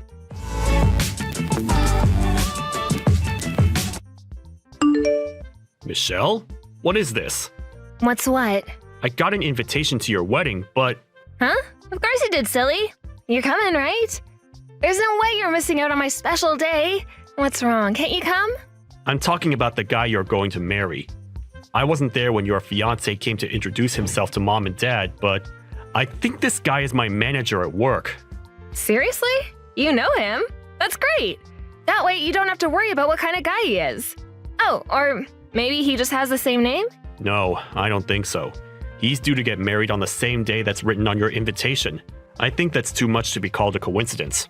Ah, so you do know Aaron. Wow, it really is a small world. That must mean you've gotten invitations from both of us without us noticing. That's strange. No, I just have the invitation from you. But I'm pretty sure that the guy you're going to marry is the section chief at my company. He's your section chief? That's kind of funny. If you didn't go to work at that tiny company, you wouldn't even have a boss. To think that my fiancé's your manager. Your humbleness is your strength, Mike. I get that you're trying to praise me, but don't say it like that. Even if it's a small company, there's still a lot for me to learn before I come back. I'm doing my best to soak up as much knowledge as I can. Besides, it'll be over soon, so he won't be my manager for long. Yeah, I know. All right, then look forward to the wedding. I'll keep quiet that you're coming because I want to surprise him on the day. So don't say anything to him either. It's our secret, okay? The more surprises, the more fun. Yeah, let's do that. Oh, hey, Michelle. I've got a favor to ask. What the hell were you doing? I warned you, didn't I? Are you an idiot? Did you not understand when I told you not to come? You don't even know why I was there. It would have been smarter for you to check first, but you didn't even give me the chance to explain or introduce myself before you punched me and chased me out of the venue. You're even worse than I initially thought you were. It's your own fault!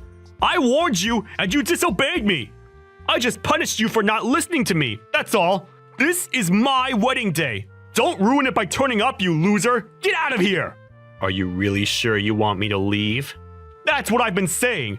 Are you so stupid that you can't even understand English? Huh? Is that what's wrong with you? You don't speak no English? Get out! And go practice your speaking before you show your face to me. Leave! Right now, loser! You're the idiot, Aaron. Huh? What did you say to me? You've gotten it into your head that you have the right to be angry with me, but you're mistaken about one big thing. If I leave, you're going to regret having spoken to me like this. You're going to be begging for me to come back. What are you talking about? Nobody cares if you leave, loser. Least of all me. You can't do anything to me. You're just a useless piece of crap that can't do anything. Nobody wants someone like you at such an important event. This is my big day, the day I get everything. Nobody can stop me from telling you to leave. Sure, if that's what you want to believe. It's too late to turn things around, Aaron. I'm leaving. Leave, goddammit! Why did you even come in the first place? You knew that you didn't belong here and that I was going to tell you to leave. Why waste your time? You really wanted to crash my wedding and ruin my big day? Huh? After I warned you that much that you weren't welcome? That's the only reason I can think of you turning up today. You're not welcome here, loser. Don't come here without my permission ever again. I hope my punch helped you regain some common sense. Now you know that you're not worthy of being here. Don't ever come back. And give my regards to the bride. Tell her that her brother is leaving. What? What are you talking about? Her brother's leaving? Who's her brother? You? It's up to you whether to believe me or not. I don't care anymore, so I'm leaving. I'm not interested in wishing you the best with my sister. You got what you wanted. I just hope that your wedding goes on without any problems or any other interruptions. Goodbye, Aaron. Hey, Michael, where are you? Do you think that you can come back to the wedding venue? What? After you punched me and kicked me out? What made you change your mind? No, that was just a misunderstanding. I didn't really mean it. I'd be grateful if you just come back as soon as possible. I was wrong to act so aggressively. I just got a little too heated up, that's all. Let's talk when you get back. Did you talk with my little sister? Is that why you're asking me to come back? Michelle told me that she wanted it to be a surprise, that she wanted to introduce me before the ceremony started.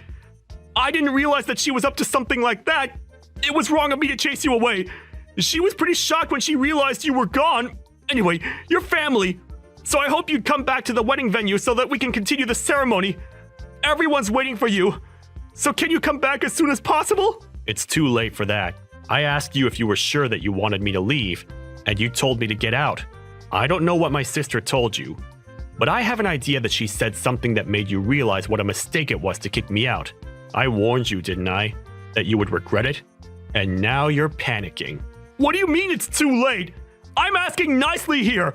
Don't you think it's polite to answer to that request? It's my wedding day, Michael. Don't embarrass me. Will you come back to the wedding venue? It doesn't matter how politely you ask me. I told you that I was the bride's brother. You chose not to believe me and still told me to leave, despite me warning you not to. I told you the truth, and I explained what I was doing there, but you didn't care. I left because you told me I wasn't welcome, and I'm not returning. I don't even want to look at you. Seriously? You don't have to say that. Then what about your sister? Michelle's been running around looking for you. Can't you come back for her sake? She's upset that her big brother isn't here for her on her big day. It's her wedding day as well as mine. Can't you just forget about the stuff between us and come back? No, I can't. Why are you being so stubborn? Are you seriously going to be that selfish on your little sister's wedding day? Come on, you're going to ruin everything for her. Especially if you tell her that I punched you and that I told you to leave. Please, can we keep that between us? What do you mean, keep it between us? I mean, let's not tell her what happened. You understand, right? Let's pretend that it never happened for Michelle's sake, and we work together. Let's not make things awkward. Come on, man. I'm asking nicely. We want to get the ceremony started. So will you come back? You don't want to make a scene, do you? So, for your sister's sake, don't say anything about what happened. You've got to be joking. Are you being serious? What? You punched me for no good reason, and you want me to keep quiet? And you're trying to use my sister as an excuse to keep me from saying anything. But you just don't want me to tell her so that she won't leave you. You're only thinking about yourself. What's the point? No matter how much you lie, you can't hide the truth that you punched me from her. She won't know anything if you don't tell her! Come on! I'm asking you to not ruin our wedding day! You can't seriously think that you can keep it a secret from her. There must have been someone watching. How many people do you think are walking around this place? You're the host. You should know. Someone's bound to have seen it, and she'll find out in no time. You punched me in the face, Aaron. She's going to be disappointed that you could do something like that. And everyone's going to be shocked that you did something that excessive. Why do you think I'm apologizing to you so much? I'm desperate here! Can't you just forgive me already? I've learned my lesson and I'm not going to do it again! Apologizing? Aaron, I haven't heard one word of apology from you. Ever. All you've been saying to me is to not tell Michelle what you did, and to not make a scene. You've been making me out as the bad guy that's trying to ruin your wedding day. You're just scared that everything you've said and done to me will ruin your chances of marrying my sister and getting your hands on my family's money. That's why you want me to keep quiet about what you've done, right? Michael, we're going to be brothers! So what if we have a few arguments like that? Let's just forget about everything that's happened until now and enjoy our new relationship. I want us to get along from now on, as family. We're going to see each other more often too, so it's best if we start off on the right foot, don't you think? We're going to be working together too. I think I'll get along fine without a brother. What? What do you mean? I mean that your motive for marrying my sister, for marrying into this family, was because you're after my parents' money, and you think that you'll gain the right to take over the company. That's what you told me just the other week, without realizing that you were marrying my sister. To be honest, I didn't know that Michelle was marrying you either, so I didn't realize that you were talking about our company. But at least now I know why you're so desperate to stay on my good side, and want to keep Michelle from getting upset. Unfortunately for you, it's too late. I already went to the police after you punched me. What? You went to the police? Yeah, and I'm about to file the police report against you for punching me. Once my sister finds out what happened, I'm pretty sure that the wedding will be canceled, or at least put on hold. Either way, it's not happening today. You're not going to get to marry my little sister. No way! But we've already gotten married legally! Today's just for the ceremony! There's no point canceling the wedding! And you can't stop it that easily! How much time, money, and effort do you think we put into preparing everything today? You think that you're already legally married? But my sister hasn't been to the registrar's office yet. I asked her not to send in the documents until the wedding was over. You're kidding! We're not married yet?! You thought she had already taken the contracts and stuff. I told her not to send them yet when I found out that she was marrying you. She was confused about why I asked her to do that, but she agreed with me when I told her that it would be best to wait until the ceremony was definitely over and done with, before filing them. I knew that you would mess up and show your true colors if I turned up at the wedding uninvited, but I didn't think that you'd go as far as punch me. Wait a minute, so I'm not married yet? Yeah. You're not going to get married. Not to my little sister. I think you should be more worried about the fact that you're going to go to jail for battery. For battery? What the hell are you talking about? I haven't committed a crime! You punched me in the face. Of course you should be punished for it. I think it's only obvious that you get arrested. And in that case, you're going to get fired. I hope you finally understand what you've done and how serious the situation is. You've got to be joking! Are you trying to ruin my life? What's wrong with you? My plan's completely ruined! I thought I was going to be living like a celebrity after I got married to Michelle! I thought I was going to be rich! What have you done? What have I done? You're still going to blame me? I think that's unjustified. But let me give you a heads up. Even if you marry my sister, you're not going to become CEO of our company. You're not going to gain the life you think you're going to get. I mean, you won't be poor, but you're not going to get the career you're dreaming of. What? Why not? My sister doesn't have any intention of taking over the company. She's already got her own career that she's happy with. I'm the one that's in line to take over the family business. I'm only working in another company right now because I'm trying to gain as much experience before I become CEO. What? That's why I started working in the same company as you. At this age. I told you, remember? That everyone has their own reasons and their own circumstances. But you still treated me like I was useless. Like I was a failure. For what? Is it so bad that someone starts working full-time when they turn 35? Isn't it worse to punch someone for no reason at all? I plan on telling the HR department about all of the insults and the harassment. So it's definite that you're not going to have a job to go back to once you're out of jail. Maybe you should have worked more on fixing your personality, rather than working so hard on finding a spouse to leech off of. You were spending a lot of time calling me an idiot, a loser, and a failure, but I wonder who the real loser is. You're going to be experiencing hell after this. So do your best. You're going to need it. Loser.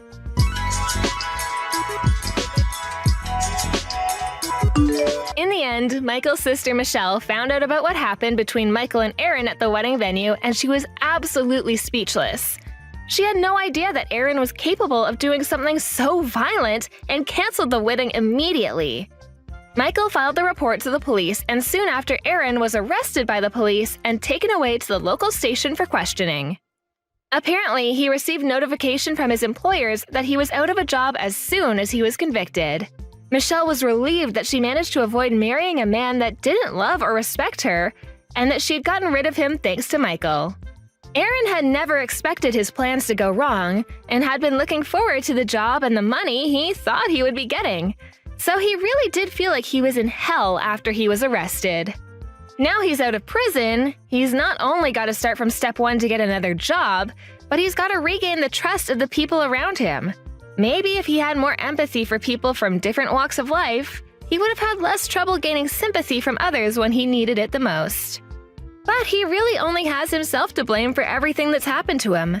We can only hope that he'll reflect on his actions and try to do better from now on. The only problem is that it might be difficult for him to change if he's not willing to improve his own personality. Savannah, could you buy me a car? LOL. What are you talking about? I know that you have a lot of money, Savannah. So you should be able to afford a car for me, right? That should be fine with you, right? I mean, it doesn't have to be anything super nice, but at least something from this year and is a sports car. Why would that be okay with me, Bella? Hey, what kind of prank are you trying to pull this time? I'm not finding it very funny that you think I'd be responsible for buying you a brand new car. I don't even know why you'd ask that. Even if you don't know why, that won't stop me from asking, LOL. And haven't you heard that I'm getting married? I guess I did hear about that, but only just a little bit ago. And I was thinking about sending you a message to congratulate you and everything. But I'm sorry for being so late with it. Well, now that I have you, congrats. No, you don't have to cheer for me because of marriage, LOL. Huh? If you really want to show your support, then do it with money, LOL. Or you could always buy me a car, LOL. And make it so that it comes in time for the wedding, or at least when I'm back from my honeymoon, LOL. So that's what you've been going on about. You think that as a marriage present, I'll give you a car. Well, I'm sorry, but that's not going to happen, Bella. Just because you're my husband's little sister doesn't just mean that I have to buy you something so expensive. If I were to do that for you, your family would get upset with me, and I'd never hear the end of it. Why not, LOL? My brother would be happy to see me happy, right? Not when it's you getting happy over me spending that much on a car for you. He's told me already not to overdo it with you. And so I'll make sure to celebrate your marriage in another way, okay? But buying you a car is just not going to happen. Well, then what about a house? A house? You have to be joking, right? Well, what if I'm not joking, LOL? Savannah, you have all that money, don't you? I've heard you run your own company and are doing pretty well with it. So do you really think I'd believe that you don't have the money to spare for me? Well, I keep my money for when it's needed most, like in emergencies. It's not just for me to hand out to whomever I please, like you might think. Whoever you please? LOL. But aren't I a part of your family? Whenever you're celebrating something for your family, you should be able to dig a little deeper to make their occasion special. And I plan to do that in another way. I have no plans on buying you a car, nor a house like you're asking me. Please just calm down now. I already have something in mind for you. Even though you're a CEO, you're being a bit of a penny pincher, don't you think? LOL. Excuse me? What are you saying?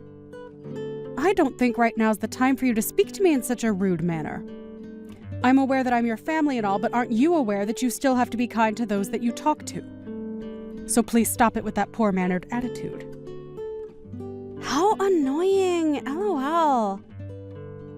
I'm tired of being nice about this. Make sure you have everything ready for me. I think you have all the resources to make sure that I have a house or car here soon. But you're acting stingy, and it's putting me down. LOL. I feel as though you are a bit too worked up at the moment, and so to save you from saying anything else that might embarrass yourself, we can continue this conversation at another time. I've told you that neither a house nor a car is going to happen, so please stop asking for them. You have to remember that all I am is your older brother's wife.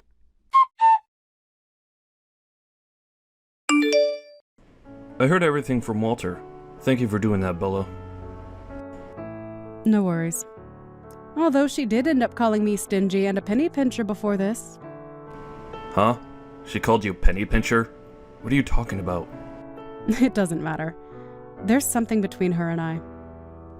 As for the wedding and their honeymoon, do you think you can ask Walter if I should chip in on the preparation costs? I don't want you to think that you have to give him that much. I'm sure Bella would already be happy with what you've given him. It's not a problem. But that means I won't be giving them anything else, okay? It's fine giving them money for their events right now, but I don't want Bella to start thinking she can just continue to ask me for everything. Hopefully me giving enough to make their wedding and honeymoon what they've dreamed of will be enough for her. And actually, after this, I think I'll keep a little distance from her. And I'm on board with that. I don't think we should be looking after them anymore after this. Mom and Dad are also happy that she finally found herself a man that's willing to take her away. So we'll leave her in Walter's hands. Sounds like a plan. I'd love it if she would start to work a bit harder for herself and her future. Right. I should give them the money before everything, right? It's far too much for me to be handing it to them at the wedding, and I don't want Bella thinking I haven't done anything for her. Haven't done anything for her? Is this back to her calling you a penny pincher? She really is such a crude woman. Sorry, Savannah. I think as for the money, you should give it to them sooner than later. I'll let my mom know we'll be handing it off. Thanks, Erin. I'd like for their wedding to go over without any bumps for us, but...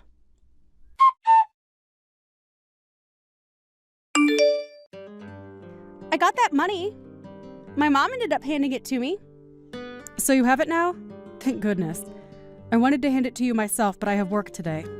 And tomorrow, I assume you and Walter will be very busy together, so I wanted it given to you before the wedding. Are you trying to make a fool of me? Is this the amount a CEO has to offer me? Huh? What? You shouldn't be questioning this at all, Savannah. You gave me a measly $3,000 for my wedding. Are you serious right now? With this amount, I'll only be able to afford myself an old and rundown car. Excuse me? I can see that you're more than just stingy. LOL. So should I wonder if you really are a CEO?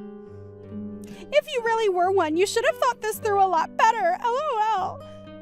After handing you $3,000 as a present for your marriage when all I am is your in-law and not getting a thank you, I can't even find the ability to complain about you now. I really misjudged you. I had always thought you were a bit pushy and rude, but never this bad. Pushy and rude? Who are you talking about? Are you talking about yourself? Because you seem to be the only one without any manners. What kind of present even is this? $3,000? You say you're wealthy, so buy me a house at least? LOL. I think you're getting a little carried away at the moment, but don't you think you should end all of this horrible talk? I'm starting to reach my limit of bearing everything you've said to me. What are you saying, LOL? I seriously can't believe you did this. I let you marry my older brother, so you should have at least bought me a house as thanks.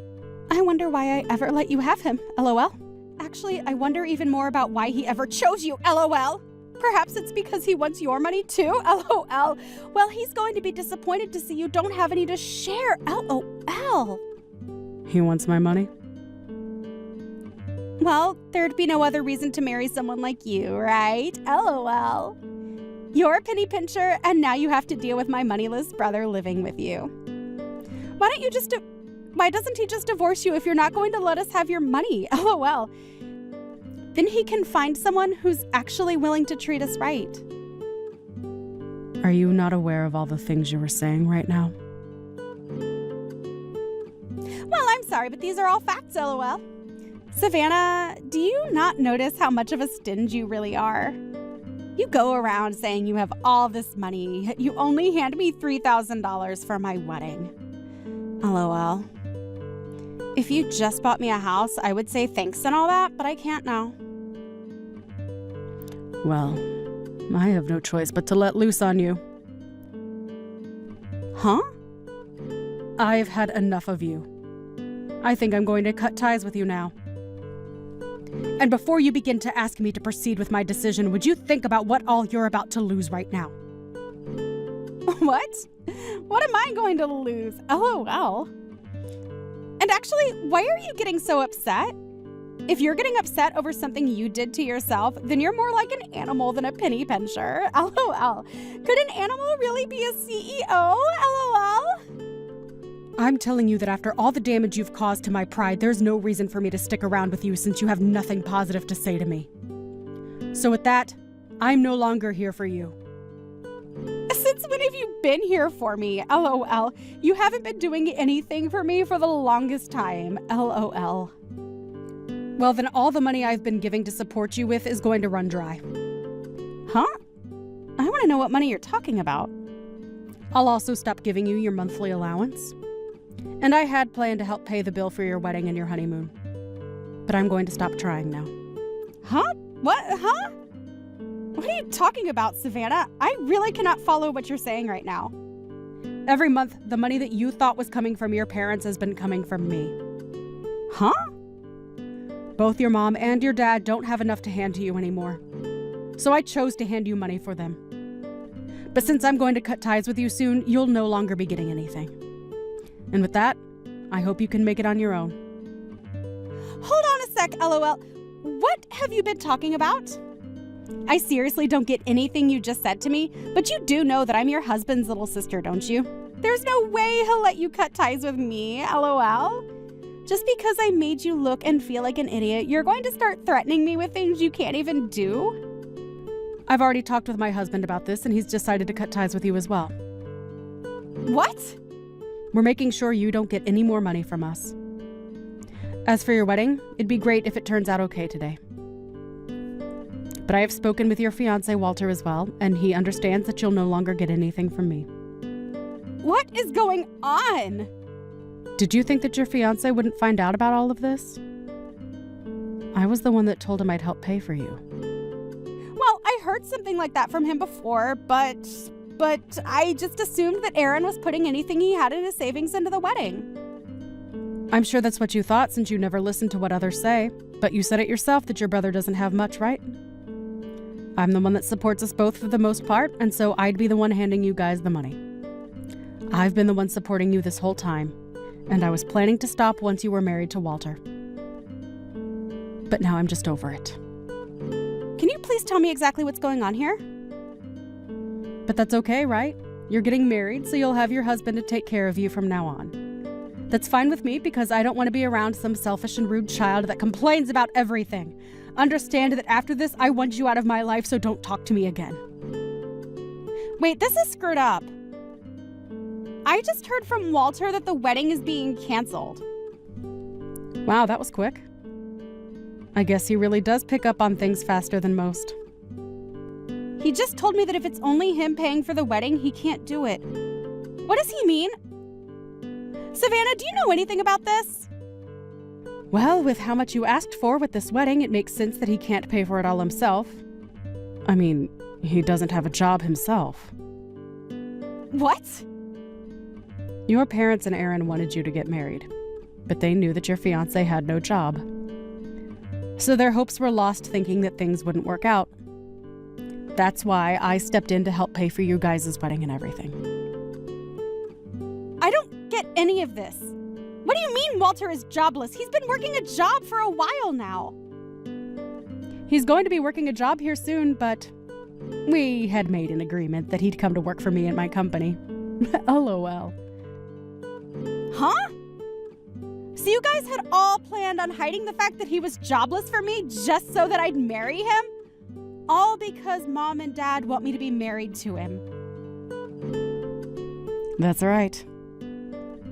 All to get rid of a needy child like you.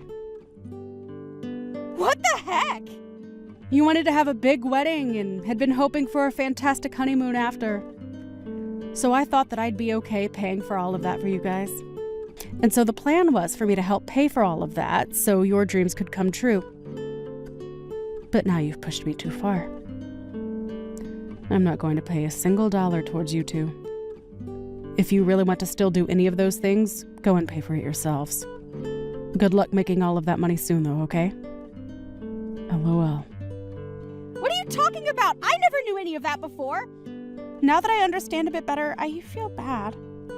Well, whether you feel bad or don't, I'm making sure that I never have to deal with you ever again. Good luck trying to make things work with Walter, okay? Because I think I won't be hiring him any longer. Huh? So that means he won't have a job and we can't have our wedding? We can't even go on our romantic honeymoon? That's right. LOL. But this can't be helped since this is all you asked for. This can't happen to me, though. You know that I never knew about any of this, right? And nobody ever came to tell me about any of this? I'm sorry that you never noticed how much of a pain in the butt you were for everyone and even ruined your chances of living happily with Walter. You're the worst. You're being a complete jerk by doing this. I'm no longer going to consider you family. Oh no, that's so scary. But really, I have never wanted to think of you as family, so thank you, LOL. You can't be happy over something like that. Can you at least pay for the wedding and everything first and then leave me be? I ask that you pay for the wedding and honeymoon and make sure you hire Walter. I will not listen to you anymore. Just as I had said, I am no longer going to be bothered with you two. What? Are you kidding me? So then this is it for us. Are you really saying that my whole wedding today is going to be over? Well, who knows? LOL. Maybe you can talk with your unemployed fiancé about that. And before you think about the wedding, what about you guys getting married? Think about that one. LOL. And just know I will no longer have any part in you two. Now have a wonderful day. LOL.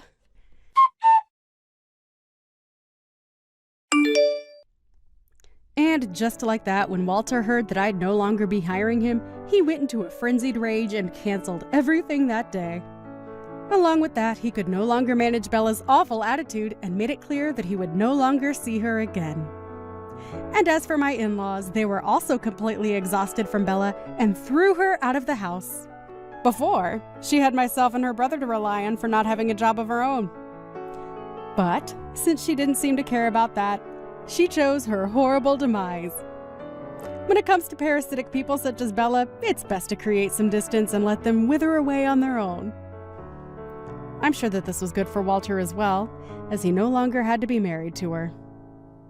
As of right now, I have no idea what's happened to Bella, but I'm sure she's somewhere throwing a tantrum over not getting what she wanted.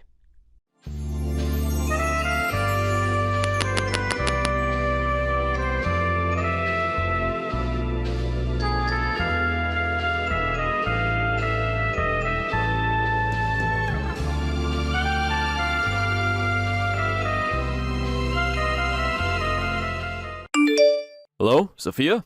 Are you there? I hope that you replied to me as soon as you can. I hope that you're all prepared for tomorrow. Time has flown by so fast already. Can't believe that day has almost arrived. My son's going to be bringing his partner over to visit us. It's going to be a very meaningful experience, I think. Oh, hello there, Roger. It's really nice to hear from you. I was expecting to hear from you tonight. I'm also looking forward to meeting you tomorrow. It'll be fun. Ah, yes. By the way, Sophia, I want to talk to you about something as well. I was talking to my son, and he had mentioned something about you that I hadn't heard before. I was just wondering what your home life is like at the moment. Is it true that you were mostly brought up by your father? Is that correct, or did my son not explain things properly? Wait, what? You want to know what my life was like growing up? Well, yes, I guess I was brought up by my father. It's just been him for as long as I can remember. Oh, okay. That's, interesting, I suppose. So I also want to know a bit more about your academic record. Did you do well in school? What were your grades like? I do really need to know these things about you because, well, Shall we say it's a parent's duty to know about who my child is marrying? That makes sense, right? Hang on. What? You really want to know about how I did in school? I don't really know what to tell you, but I suppose I technically left school early, but I have all the right qualifications. Wait a minute there, Sophia. Is this really true? You actually left school early? Why would you do that? How did you graduate and leave early? Makes no sense. Well, I'm now working for my dad. He runs his own store, and I felt bad not helping him out as much as I should have when I was at school. So I've been doing it now to make up for it. Oh, I never expected that you'd do something like that. Why would you throw your life away like that? I guess you really are a piece of trash in our society then. Hold on a minute, Roger. What did you just say to me just now? Are you referring to me as a piece of trash? What on earth for? Why would you say that? How did my son not see you for what you truly are? It's like he was handed a defective product. But at least now he can send you back to where you come from. Okay, what's with all the insults? It's not very nice of you to call me a defect, when I'm in fact not one at all. What do you mean by this anyways? Don't you think it's only natural for me to call you that, Sophia? Being a high school dropout from a motherless family, it's a no-brainer that I called you a piece of trash. I really thought that since you earned a good income that you'd be in a better position in life than you already are, but you're not. Thought I would be able to tolerate you a little bit. But, just can't with you, you piece of trash. All you've done is burden society with your poor lifestyle, and done nothing worth contributing to the greater good. Why would my son go for a piece of trash that he found lying on the street? I thought that he was better than this. He's definitely out of your league, Sophia. Okay, yes, there's a bit of truth to my situation. I'm not as well off, and I did leave school early, but I felt like I didn't have much of a choice because my father wasn't in a great position financially. But there are various circumstances that exist in my situation, and you shouldn't make any extreme assumptions about them, so please stop it. Could we still meet tomorrow, so that we can discuss this further? If you actually give me a chance to explain and also hear me out, maybe you'll understand more about me. You gotta be kidding me, right? I'm not surprised that you're begging on your knees in order for me to listen to you. Your type are completely incomprehensible. You know that, right? Excuse me? What on earth did you just say to me? Do you seriously think I'm some sort of beggar from off the street? Don't you know how rude it is to say things like that? Well, in my opinion, I don't think it's rude at all, especially because I'm speaking the truth about you. You're just some hobo from the streets. Oh well, guess that can't be helped. You are the way you are. Got the guts to show up at my house tomorrow, then I dare you to stop by. But you need to make things clear, alright? I understand. I'll explain things to you in plain and simple terms that you'll understand, Roger. I hope that you'll listen to what I've got to say tomorrow.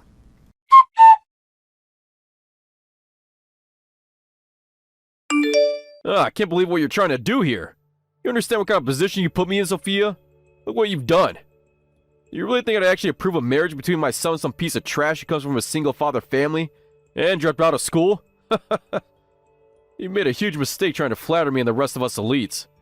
You do realize that you're never going to fit in here with us, right? Excuse me? What do you mean by that, Roger? What's your problem? Like, seriously, what did I do wrong? How dare you hit people as soon as they enter your house like this? You basically kicked me out without even listening to me. Why would you do something like that for? This was your intention from the very beginning, wasn't it? Well, of course I was, couldn't you tell? Some trashy woman tried to break into my house, so of course that's how I'm going to react. Don't you think it's only natural for me to feel that way and try to get rid of you as soon as possible? Don't you understand that, you stupid woman? Wow. How dare you do this to me? This is the worst thing that's ever happened to me. You're the lowest of the low that I've ever had to deal with, Roger. Not only did you do what you did to me, but you also beat up your own wife and son. Why would you do that? What did they ever do to you? Has it always been like this? You do know that it's your fault for trying to interfere with my life and how I treat my family as a husband and a father. You've got no right telling me what to do in my own house, Sophia. At the time, I had no intention of hitting anyone other than you. You were being so interfering and annoying. I couldn't help it. I have no choice but to keep my family in line. I see. So do you think that gives you the right to be physically violent to your family? Do you know how messed up that is? How dare you hurt your family like that? I guess now I understand why your son didn't want to invite me back to his parents' house. Because this is how you act when you think someone is below you in society. I understand now why this didn't work out in my favor, since no matter what, I would have been forced out by you and wouldn't have been able to fight back. Yeah, and? I don't care for your winging and moaning, Sophia. That's what below people in society do. Don't think about coming back here again. You're the scum of society. Also, I'm breaking off the engagement between you and my son. There's no way this is going to work out for either of you. I'm just doing yourself a favor now before anything else happens. All I wanted was for you to be grateful that you could at least dream of a life of my son who was born into the elite society. You're gonna miss out on so much of this now. But just thinking about having an ugly woman like you in our family makes me shiver in disgust. There's no way a daughter raised by a single father is getting into this family. I'm not standing for this crap any longer. You're to leave my son alone so that he can find a better woman to find. Or actually, I might do it for him. Also, I might request to be compensated for wasting our time, okay? Excuse me? What did you just say to me? You're going to try to make me pay for something that I didn't do? I should be the one suing you right now. I'm definitely going to be filing a damages report, and possibly even throwing in an assault charge, so you better be prepared for that, Roger. Oh, really? You think you can fight back? Well, I'll give it to you. Despite your lack of self-awareness, you look strong. If you think about submitting something like that, your life as a family is over, okay? Huh? No, I don't get what you mean by that. How can my life be over by doing the right thing when I'm trying to give you the consequences of your actions? Wow, the bottom-tier woman is such an idiot sometimes. Your thinking ability is on the same level as a little teeny-weeny insect. You're like a worm trying to crawl into something that's nothing of your business. You better watch out when it comes to what you say to me, little girl. I got more power than you think, and you'll get what's coming to you. I've got an acquaintance who is part of a gang. Wait just a minute. Did you just more or less say that you've got some kind of hitman from a gang that does all of your dirty work for you? So? That's why I can get away with so much nowadays. I've been involved in some underground business in the past. I'm quite high up in terms of my status. I'm still famous in the underground world. What the heck is that all about? Why would you even tell me any of this when it's not even relevant to me? Must you seriously threaten me right now? I'm just telling you in advance that if you do anything to upset me further, I'll call my friends. Then they'll take you high up in the mountains or to the sea. Wouldn't that be fun for you to experience, Sophia? If you don't want that to happen to you, you need to leave here. Go home and keep quiet about what happened here today. Keep your mouth shut or else you'll feel my wrath. Are you kidding me right now, Roger? How dare you threaten my life when all I tried to do was stand up for your wife and son against you? You're the worst human being I've ever dealt with. My son and wife are none of your business. Once we deal with you, we take you back to your wifeless father so he can see your busted face after being beaten by me. Along with that, I'll stick a note to your chest that you failed at becoming a fly on the wall in our family. You're such a little parasite, it's disgusting. What kind of so-called elite person do you class yourself as anyways? This makes no sense. All you are is a criminal who deserves to be locked up. You know what? I'm going to call my father about what happened to me today. I'm also going to tell him about the conversation we just had too. Huh? Wow, really? You're a brave little thing, aren't you? Go ahead and call him. There's nothing that either of you two can do about what I say or do. I'm unstoppable. Looks like this is all going to end miserably for you, you stupid little woman. Get out of my sight. You make me sick just looking at you. Goodbye, you low-life piece of garbage.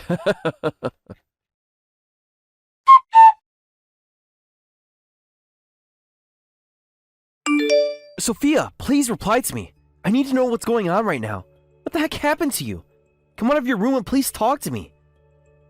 I thought that everything was going to be okay today. Didn't you go to say hello to your future in-laws today? You met them, right? What happened? Yeah, I went to meet with them, but I was basically kicked out of the house once they found out that I was raised by a single father and that I dropped out of high school. Excuse me? What did you just say? So you went all the way over there to talk to them and actually meet them in person, and they just kicked you out because of that? They also called off the engagement between me and their son. I swear to God I did nothing wrong. But I absolutely don't want that kind of man to be my father-in-law. Is this why you went running to your room when you got home? Is it because of that man that your face is all swollen? Did he hit you, Sophia? Look, I really don't want to go into this at the moment. I'm just so upset and don't want to relive what he did to me. It's all over now, and I'm just glad I'm at home. Sophia, you can't leave my questions unanswered. I'm really worried about you, and you're hardly saying anything. You need to tell me everything right now. This situation that you're in is no longer just your problem. Please tell me what's going on, okay? It's best to talk about these things out loud so we can solve any issues. Yeah, I guess you're right. But I'm still very hesitant to tell you, and I'm still very sore from what happened. I'll do my best to tell you about everything that happened. So, basically, I got to the house to introduce myself, and then all of a sudden, the father just jumped me and punched me in the face until it got all swollen like this. I can hardly see, and my lip and cheeks are so swollen. It's hard to move anything right now. He was also hitting his son and wife as well. I couldn't believe it. Huh? Why on earth did he react to you like that for? Is it because he found out about you not completing school fully or something? Also, why was he beating up his own family? He turned around and said that it was only natural for him to beat up someone who's failed themselves. What's so bad about not completing my high school education? I'm working now and have been for a long time, and we're both doing great. It doesn't make sense to me why he acted so horrible to me. It's way more strange to be a person who can hit people without any hesitation. His fist just came out of nowhere. He was very neutral and then just snapped. Wow, this is very insane. I can't believe what happened to you, Sophia. How is there a father that exists like that in the world? He doesn't deserve to have a family. I really don't think that he's right up there in the brains of his either. It seems very strange how he's acting. Who in their right mind would hurt their own family or other people? Okay, Sophia, you're obviously injured really badly. You need to get over to the hospital right away. Also, you need to get a medical certificate to prove what happened to you. No way. I can't go and do that at all. If I report what happened to me at the hospital or with any authority, he'll call his friends on me and I'll be in even bigger trouble. Wait a minute, what? What do you mean by his friends? What friends are you talking about, Sophia? No one's going to hurt you. Go to the hospital, dear. I can't just go to the hospital. He'll find out where I've been and then I'll be swimming with the fishes in no time. That man was a former gang member. I really don't know all the details, but I don't want to take the risk if he threatened me like that. I don't know what will happen to me if I aggravate him any more than I have. He can hit people with ease, and I don't want that happening to me again. Also, I don't want you getting any more involved in this. Dad, it's way too dangerous. If only you had your friends around to protect us, he would have no trouble beating up that man who punched me in the face. It would be cool to watch. Okay, Sophia, we really need to do something about this. We can't just let him get away with him hurting you like this. What is this man's name, by the way? Dad, do you really think that's a good idea? This could end terribly for us if we aren't careful about what we do. And his name is Roger King. Why? Oh, is that so? This Roger needs to pay for what he's done to my daughter. He can't just throw his fist at anyone he wants. That's a crime, sweetie. We can't stay quiet. I'm never going to forgive this man for what he's done to you, sweetie. I'm going to make sure that he pays for this. He'll pay for the sins he's committed in this world, Sophia. But I don't want this becoming a bigger deal than it already is, Dad. Especially if he's someone that has dealings with the gangs in town. But maybe if we're able to take him down when he least expects it, then maybe it's okay to do something. I don't want to have to rely on you to do the dirty work. No, please don't worry about this. Everything is going to be fine. So of course I want to help you out, Sophia. There's nothing wrong with what we're going to do to this horrible man.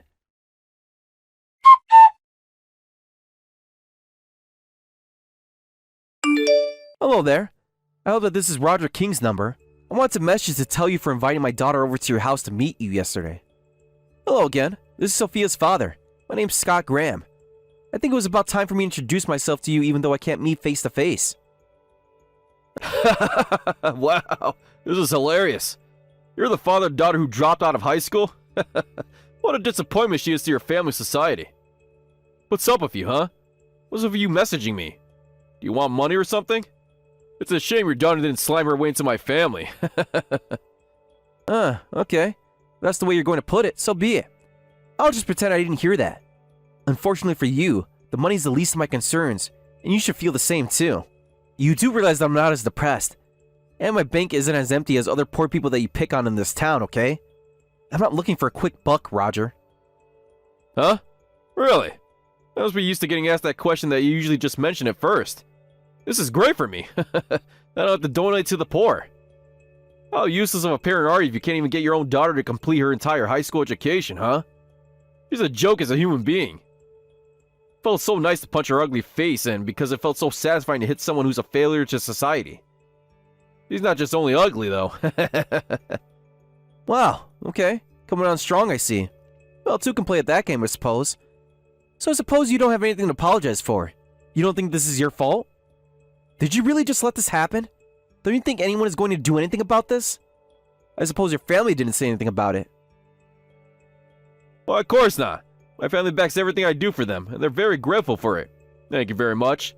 I'm the one in the right. Your daughter needs to know that. It's important to follow the head of the family, okay? Shouldn't people like you be treating your children like how I do? You need to learn how to discipline. Okay, whatever you say there, Roger. Well, one thing is true about me. I'm sometimes very useless as a father, and I wish I was better at being a good dad for my daughter. But I've decided to help her today. I've decided on how to go about this, so I'm not going to forgive you for what you've done to my daughter. I'm not going to stand for this behavior from a grown man. What did you just say to me, you little man? Did you really think I was going to apologize like this if you were going to say that? What a joke. Okay, you know what? I'll say sorry. I'm sorry that people who are no better than trash have to do nothing but beg from the elites for apologies. Huh? Is that what you think I'm trying to do? Well, you're wrong. You know the company you work for. I'm glad to request a suspension on the business transactions. Wait, just hold on a minute there. What? What's your name? Scott, right? What are you talking about exactly? What business transactions are you referring to? Well, you work for a wholesaler, right, Roger? I found out about you as soon as I looked you up online, so my family has been running a high-class restaurant for generations now. Now I want to ask you a really important question, Roger. Have you got any idea what Harold's is? Does this name ring a bell to you? Wait a minute. Isn't that one of the top 5 high-class restaurants in all the United States? Why is that my company's business partner? What's that got to do with me? Well, that's what I'm trying to tell you right now, Roger. So how about you just listen to me, alright? My daughter Sophia and I are actually work for this restaurant. I was totally honest and open with the company president about what actually happened. I told him that I stopped doing business because of you.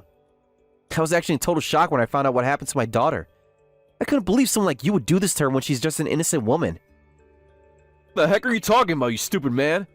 Are you trying to ruin my reputation with the company president? I haven't heard of any of this happening. Oh, didn't you hear about it? Oh, what a shame. You must have been the one that kicked her out of the house before she could speak to you about her situation. I thought that maybe if I spoke to you about what's going to happen from now on, maybe you'll be as shocked as her when you punched her in the face. It seems that you decided to reveal your true self when you came face to face with her. How dare you do that to my daughter? You're going to regret this. I wouldn't even think about making me angry anymore because I'm fuming over this. You're not going to get out of this unscathed, Roger. Just remember that. The conversation will probably spread not only to the company president, but also to various other companies so they know what you truly are. A monster. A restaurant that's been around for more than 100 years wants to keep on going. What you've done has made the leader of the board so furious. Oh, wait, is this happening right now? Is it really you who's the leader of the board? There's no way I can believe something like that. It's not true, surely. I'm just wondering about another thing. You've come over to the restaurant several times, haven't you, Roger? You really got no interest in the people running the store, do you? That's the extent of your respect to other human beings, isn't it? If that's the case, I'll take it on an apparent attitude as well to deal with you. So our company is built on a relationship of trust, Roger. No matter how coldly others treat you, we must be patient and take things as they come.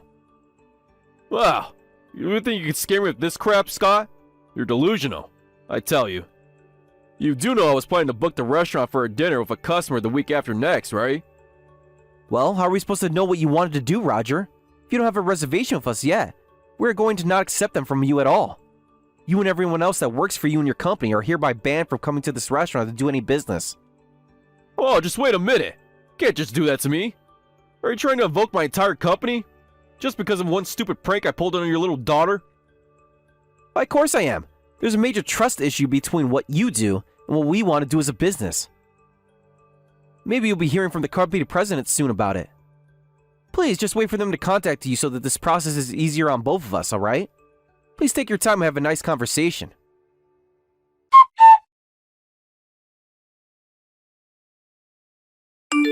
Well, what's going on right now? Are you both finished with your conversation or not? I'm sure that it was simple to understand, correct? Well, apparently I'm going to be disciplined for what I did. Further treatment will be discussed on a different day. I don't understand. Oh, really? Is that so? This is excellent. You're definitely going to have what's coming to you for what you've done to me. I'm so relieved to hear that. But I don't get this. How can I be disciplined when what I did has nothing to do with my job? It should be someone else's problem, not mine. Why, of course it should be your problem to bear, because you're the one who treated an employee badly in the first place, Roger. Don't you get that at all? Wow, you are dumb. You know, it looks like that swelling on my daughter's face isn't going to go down for a little while. You're pathetic for trying to leave a mark on a woman's face, Roger. Do you seriously think it's your God-given right to hit women whenever you like, Roger? Do you also hit your wife like this? This is disgusting. What I do with my wife has got nothing to do with you or anyone else for that matter. It's none of your business, so you better watch what you say next. As someone who once had a wife and now has a grown-up daughter, I can't ignore what a man does to another woman, Roger. I really can't help it, so let's talk about this. I'll tell you everything since you never gave my daughter a chance to speak to you. My daughter indeed dropped out of high school, yes. She was working full-time to help pay for things. Huh? What on earth are you talking about right now? Why must I hear this stupid story about your daughter for? It's boring to hear about the lives of poor people. I don't care what you say now, shut up. When my daughter was 17, my wife passed away unexpectedly. At the time, I had just taken over a restaurant. But of course, at the time I was super inexperienced and had no idea what I was getting myself into. Furthermore, I had become clinically depressed over my wife's passing.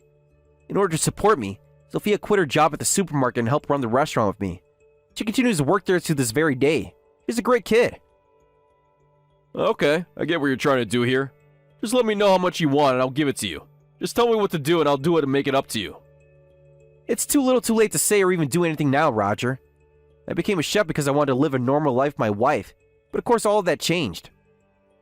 I knew how to protect my daughter even more now that her mother is no longer with us on this earth.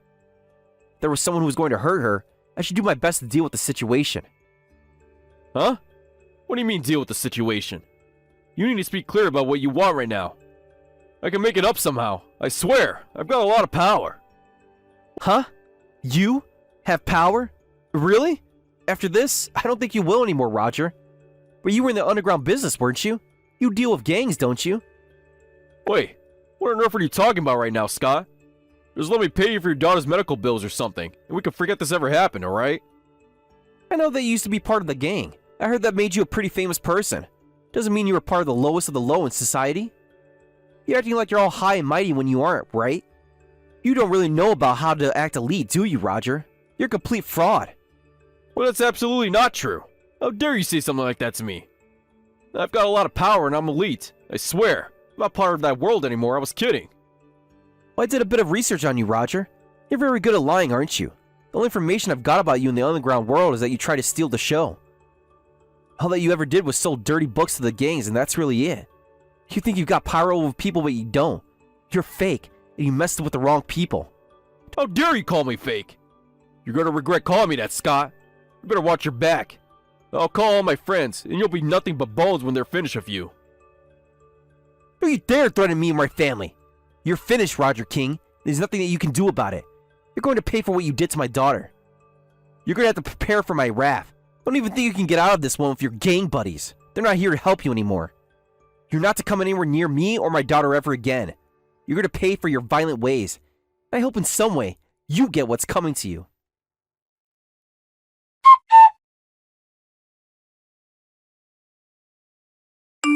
It was now the time to take down Roger King once and for all. Him and his wife successfully got a divorce without her getting another scratch on her. Sophia and Scott thought that things like compensation claims and injury case investigations would begin, but it seems like his wife didn't want Roger to become an ex-convict. Roger disappeared soon after everything was finalized. 2 days later, it was apparently common knowledge to everyone in town that Roger was picked up by the gangs and taken away to an undisclosed location. It's been a year since that happened now. Every month, envelopes containing cash are placed in the mailbox of Scott and Roger's wife's houses. The wife thinks that it's Roger as the writing on the envelope looks like it's his handwriting. It's now the only confirmation that he's still alive, but who knows for how long that'll last.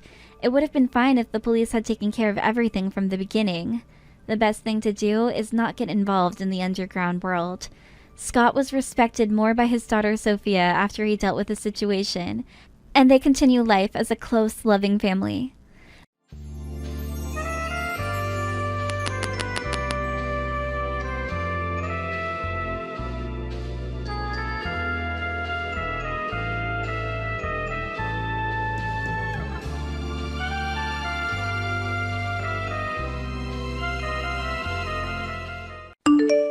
Hey, Sarah, since the whole family is here, let's have some premium steak.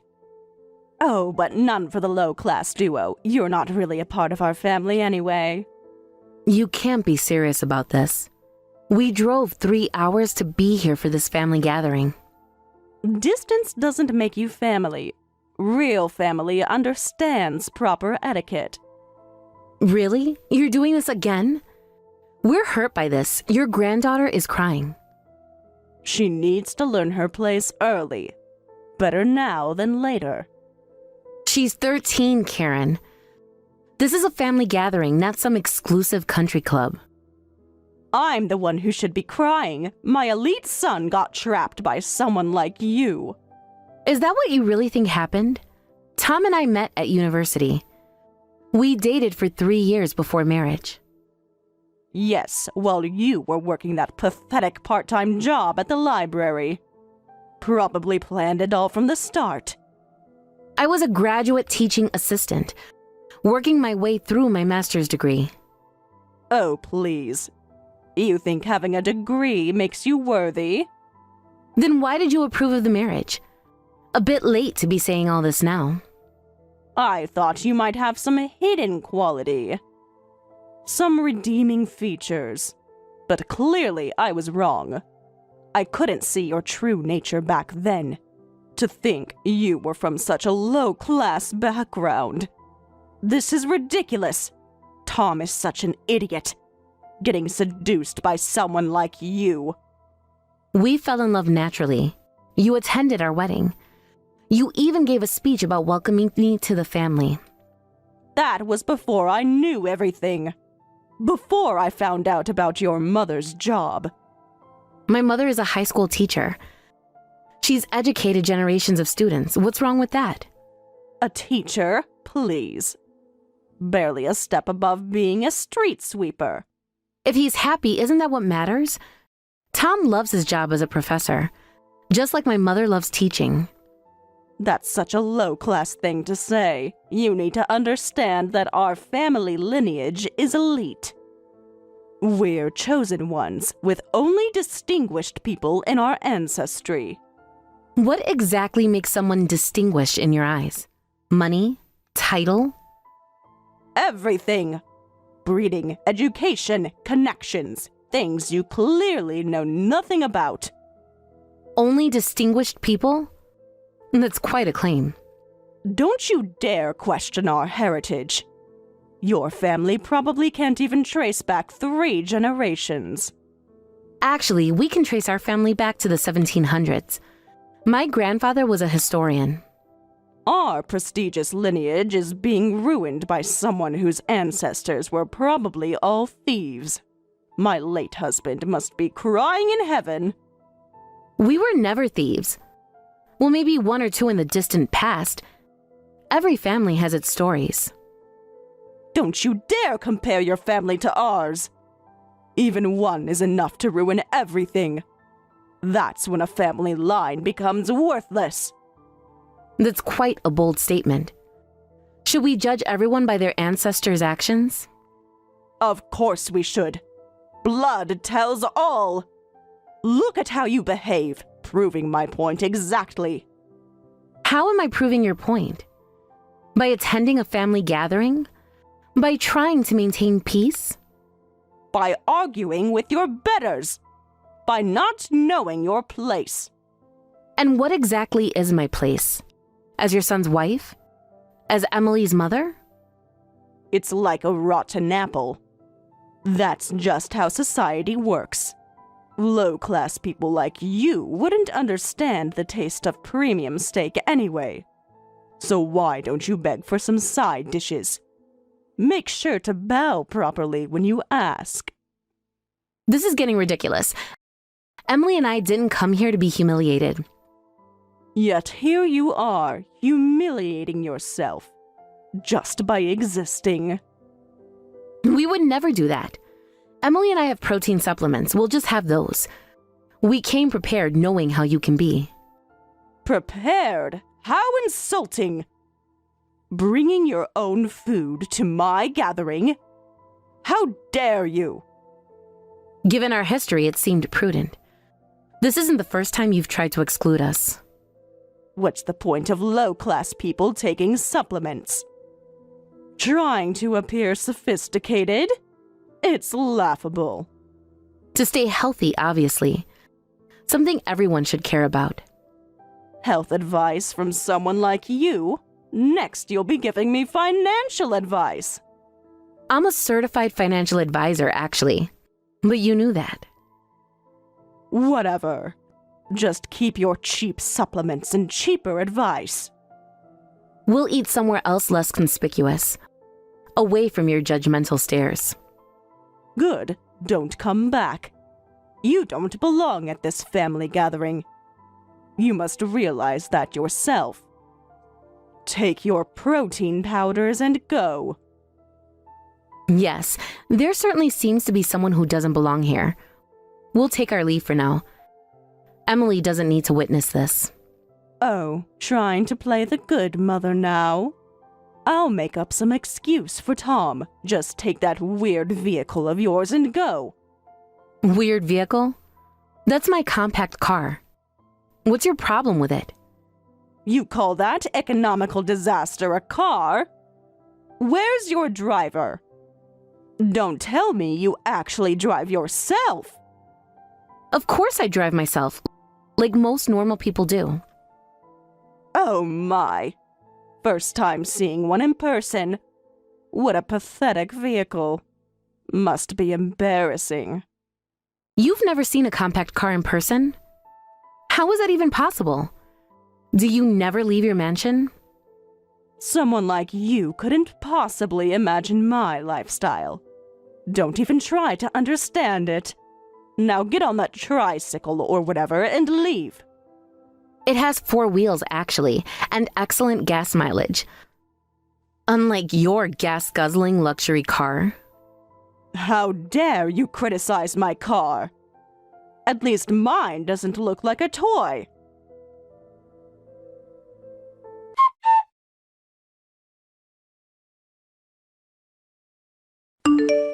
What? We're leaving? Mom, aren't you mad about this? It's fine. We're just leaving for now. I'm not planning to let this slide, but this isn't the right time or place. But she's being horrible. She does this every time. I know, sweetie, but we need to be strategic about this. At least say something back. Dad's too scared to speak up. He's just sitting there. I have a better idea. There's something she needs to learn. I know just how to do it. Trust me on this. What? Are you planning to kidnap her or something? Mom, please don't do anything illegal.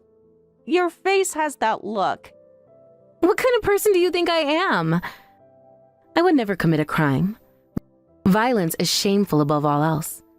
I have something else in mind. You're acting suspicious. That's your planning face. What? You were the one talking about getting revenge a minute ago. Besides, I'm perfectly calm. No, I just meant we should say something back. I said that because I was worried you might do something extreme.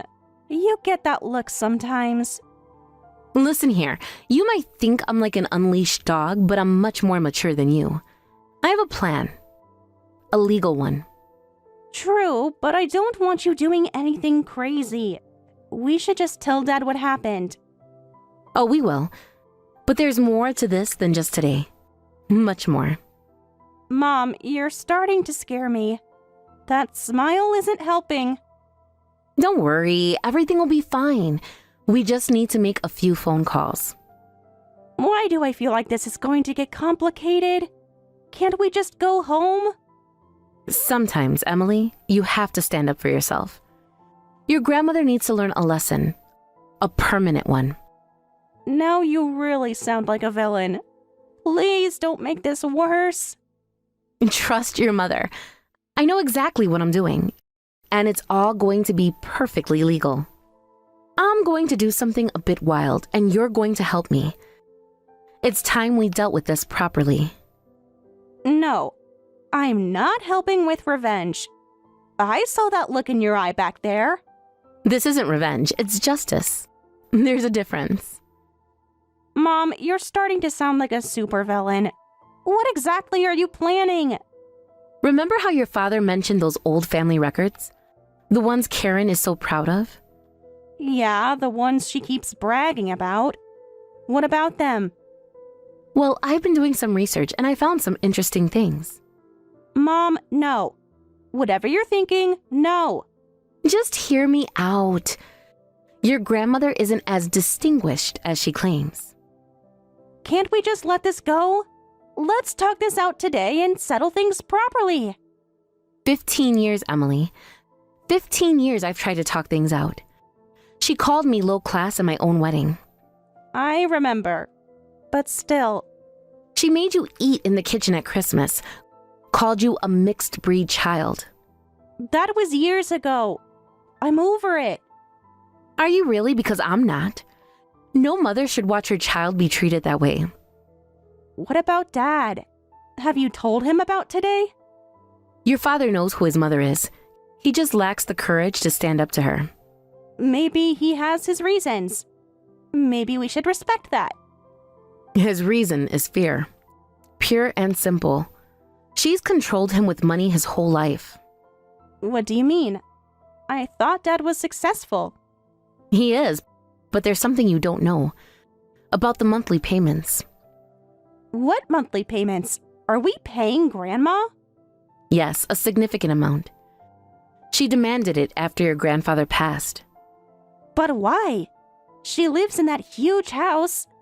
She always talks about her wealth. It's all a facade. Your grandfather left everything to her, but she's terrible with money. So we've been supporting her? All this time? Yes. While she treats us like garbage, while she excludes us from family events. That's messed up. But still, don't make me help with revenge. Not revenge. Think of it as family history research. That sounds suspiciously specific. What kind of research? I need help accessing some records. Public records. Nothing illegal. Mom, you're scaring me. Can't we just enjoy our protein shakes and go home? You came from me. Do as I say. This is important. Don't give me that. What's with that attitude? We are past the age of blind obedience. You're right. I'm sorry. Let me explain properly. I'm listening, but I'm still suspicious. Remember your school project? The genealogy one? The one about family trees? From last semester? Yes. You still have access to that database? The historical records one. Mom, that's for academic research, not revenge plots. It's for academic research. Very academic. Just about our own family. You mean Grandma's family. Don't pretend this is innocent. Everything I find will be true. Public record. How is that revenge? It's how you plan to use it. I know that look. What if I told you that your grandmother's family isn't as pure as she claims? What do you mean? What did you find? Nothing yet, but I have a hunch. Based on some old newspaper clippings. This feels wrong. Like we're stooping to her level. Is it wrong to uncover the truth? To expose hypocrisy? To stand up for ourselves? When you put it that way. But still, it feels mean. Meaner than what she does? Meaner than making you cry? Meaner than humiliating us at every chance? 2 wrongs don't make a right. Isn't that what you always say? Sometimes, the right thing requires uncomfortable actions. Now you sound like a fortune cookie. A vengeful fortune cookie. Fine, we'll talk more in the car. I'm already there. Take your time. You're being suspiciously patient. Usually you're honking by now. I'm drafting an email to the Historical Society. Very important research. Mom, please tell me you're not. Just gathering information. Knowledge is power. Your grandmother taught me that. By being horrible to us? That's your justification? By showing me that some people only understand one language, the language of consequences. Okay, let me grab my stuff. But I'm still not sure about this. We need to talk with Tom too. Your father needs to know everything. Are you sure? Dad gets anxious about these things. He needs to make a choice. It's time he stood up to her. For all of us. He loves you, you know. He's just scared of her. Always has been. I know, that's why this needs to happen. He needs to break free. Break free? From his own mother? From her control. From her manipulation. From her money. The monthly payments? Is that what this is about? Partly, but it's more than that. It's about respect. What if this makes everything worse? What if she retaliates? What could she do? Treat us worse than she already does? Make us eat in the garden next time? Mom, your sarcasm isn't helping. This is serious. I am being serious. Dead serious. Get in the car. Fine. But promise me something. What? That I won't go too far? No. Promise me you'll tell me the whole plan. No secrets. Deal. You deserve to know everything after what she's put you through. And Dad? Will you tell him everything too? Everything. It's time for the whole family to face the truth. Including Grandma's family history? Whatever you find? Especially that. She's built her whole identity on a foundation of lies. How do you know? If you haven't found anything yet. Call it intuition. Call it experience. Call it 15 years of watching her lie. I'm in the car. Tell me everything.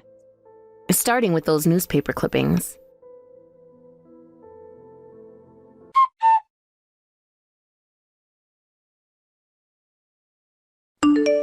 Hey, what are you doing at my house? Standing there like you own the place. Hello, Karen. We need to talk. It's important. I told you I have nothing to say to outsiders. Leave my property immediately. Before I call security. Your security company canceled last month due to unpaid bills. Interesting, isn't it? How dare you? How do you know about that? Have you been spying on me? I'm a financial advisor, remember? I notice things like bounced checks. Stop making me repeat myself. You're not worthy of stepping into this house. Leave. Now. I'm stopping the monthly allowance starting today. All of it. What? What are you talking about? You can't do that. Actually, I can. Half that money comes from my income. My low-class earnings. You wouldn't dare. Tom would never allow it. He knows his duty to family. You get a monthly allowance from us, right? But since we're outsiders, we'll stop sending it. Seems fair, doesn't it? This is blackmail. You're trying to manipulate my son. This is exactly what I warned him about. It's not blackmail, it's consequences. Something you seem unfamiliar with. Ha! Go ahead. Did you really come all this way just to say that? How presumptuous. No, I came to give you a chance to apologize, to change. Apologize? Me? To you? Yes, for 15 years of abuse, for treating your granddaughter like dirt. Besides, won't my mother-in-law be in trouble without the allowance? Think carefully about what you're doing. Very carefully. Listen, we come from a wealthy background. We can live fine without sending allowances. And besides, this is Tom's decision to make. He agrees. Tom would never. You've poisoned his mind. My son knows his place. His place? As your personal ATM, is that what you mean? Until now, Tom and I have been sharing the cost of your allowance. So I do have a say in this decision, and we both agreed to stop the payments. It ends today. You both? No. You're lying. Check your phone. Tom sent you a message. Read it. Ugh, Tom is so easily influenced. I'll just have to convince him myself again. Like I always do. Not this time. He's done. We're all done. Now leave and never come near this house again. This discussion is over. I'll handle Tom myself. No, the allowance is definitely stopping. Tom and I have already directed the bank. It's done. You're so annoying. Tom would never betray his family like this. Never! But you can live fine without the allowance, right? All that family wealth, all that prestigious lineage. This isn't about money. It's about respect. It's only natural for successful children to support their parents. Support? Or subsidize your lifestyle? There's a difference. After all the money spent raising him, showing gratitude is just common sense. Do you know how much his education cost? His private schools? Yes, I do. $287,000. We've paid you back triple that amount. That's not the point. A child's duty never ends. You wouldn't understand. Tom said he's cutting ties with his family. With you specifically. Completely. What? What nonsense are you spouting? Tom would never say such a thing. Never! It's true. We discussed it and decided together. Last night, actually. That's impossible. Not Tom. You're just making this up. You must be. If you don't believe me, ask him yourself. He's here today in the car. Huh? Tom is here? My Tom? Though he didn't have the courage to tell you directly, that's why I came instead. To pave the way. Tom! Tom! Come out here! Face your mother! He'll come in when he's ready, on his terms, not yours. But you're right, he should say it himself. Oh, let me go get him. He needs to do this. What have you been filling my son's head with? What lies have you told? What poison have you spread? No lies, only the truth. The truth you've been hiding. He would never turn against me. It's impossible. It's against nature. Well, this is Tom's decision. His choice. His freedom. It can't be Tom's decision. My son would never betray me. His life's goal is to repay me for everything I've done. Everything. What kind of massive parental ego is that? Do you even hear yourself? Your son is 50 years old. Age doesn't matter. He's still my son. My flesh and blood. He's also his own person, with his own family, his own life. You did this. You turned him against me. You poisoned his mind. No, Karen, you did this all by yourself. I gave him everything. Everything. How dare he turn on me? You gave him anxiety, depression, fear of his own mother. Those are lies. My son loves me. He's grateful. He's terrified of you. Has been since childhood. We're ending that today. I'll never forgive this. Never. Do you hear me? We don't need your forgiveness. We need peace. Freedom from your control. Get out. Get out of my house. Both of you. We're leaving. But first, Emily has something to say. Don't you, Emily?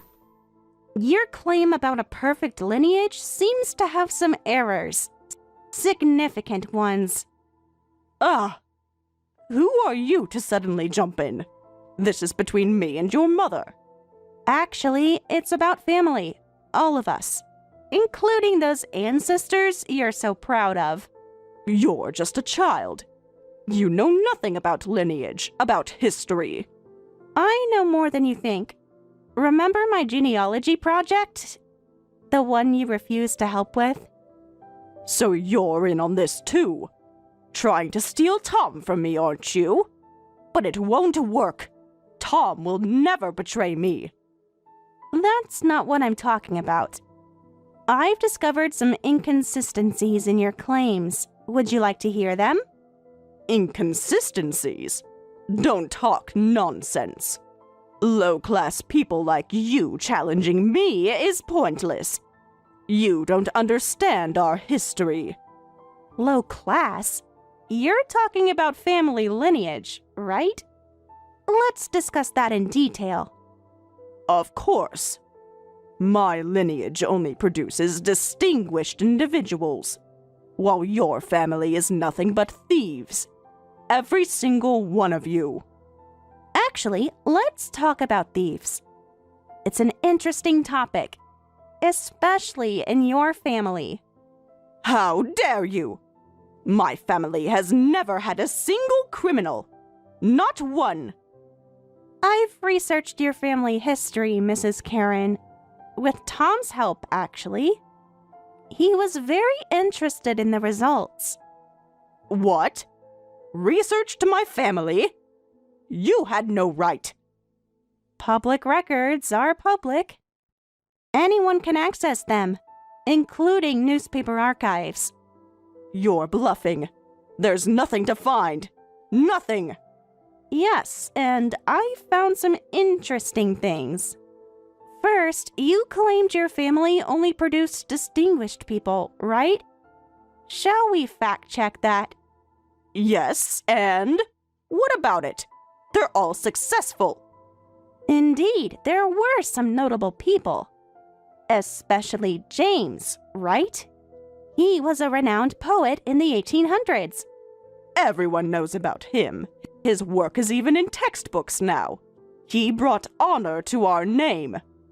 He was certainly an important figure in American literature. However, his grandson was arrested for stealing bread. Multiple times, actually. What? Bread thief? You're making this up. Yes, he was caught stealing from his neighbor's bakery.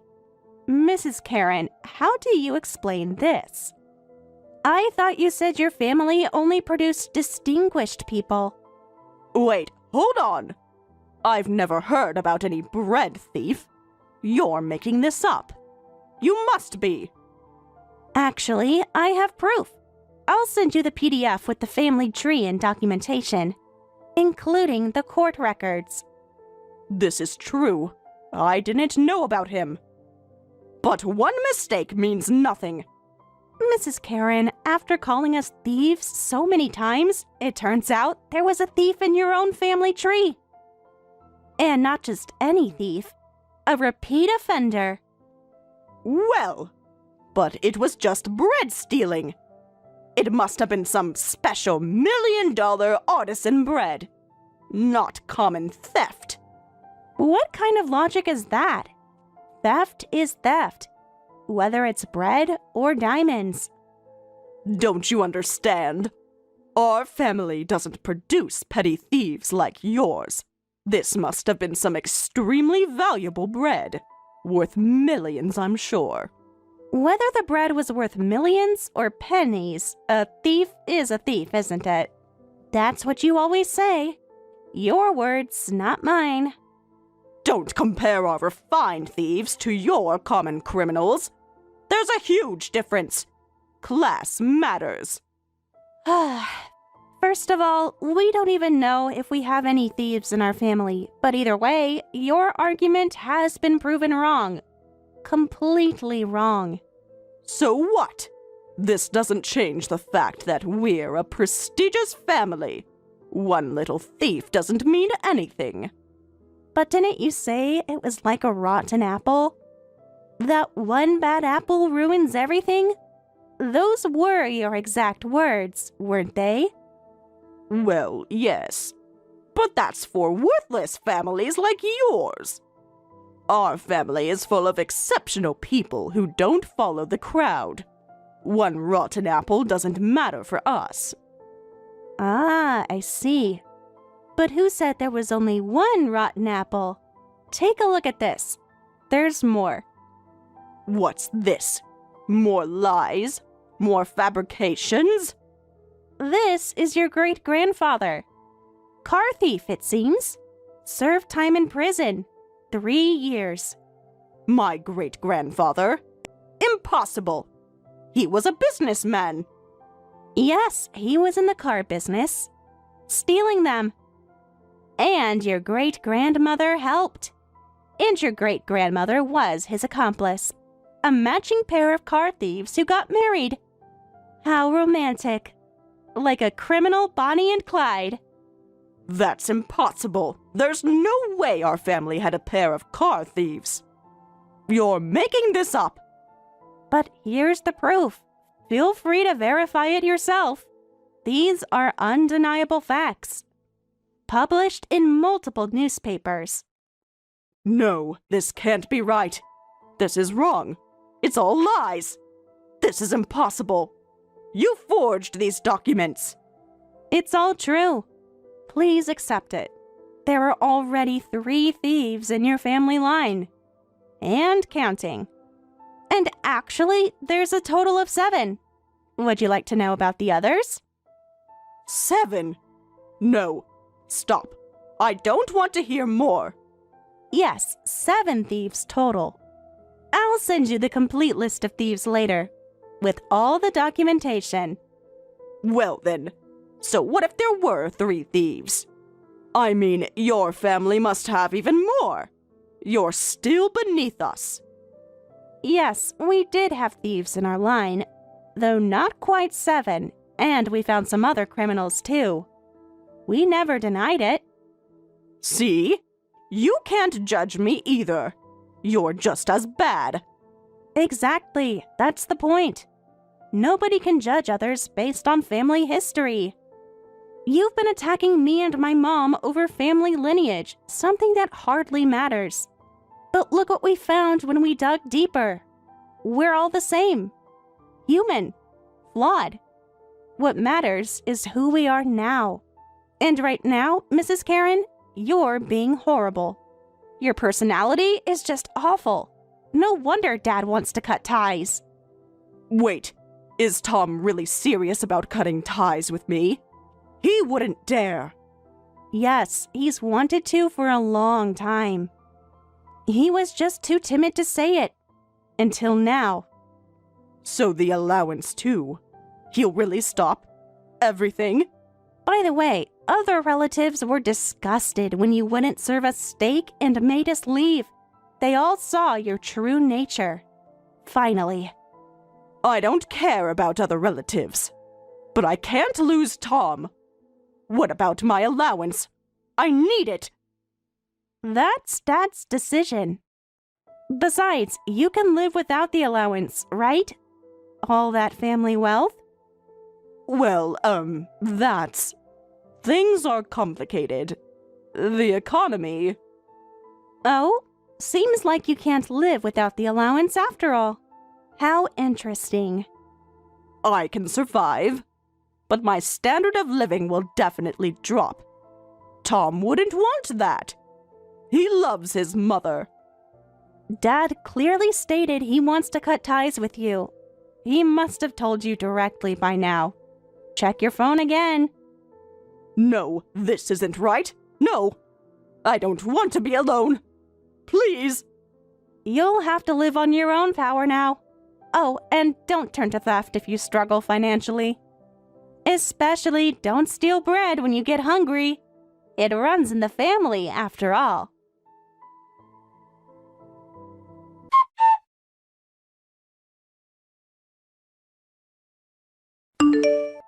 Afterward, Karen was ostracized by other relatives and ended up living alone.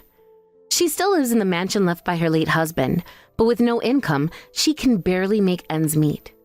One wonders if she's still sitting alone in that huge empty house, going on about family lineage. We hope she reflects and changes her ways. Sarah is enjoying newlywed life with Tom. Though Tom used to be weak and unreliable, this incident motivated him to change. Sarah actually enjoys having the upper hand in their relationship now, and they seem to be doing well together. We hope they continue living happily, being true to themselves without worrying about family lineage or social status.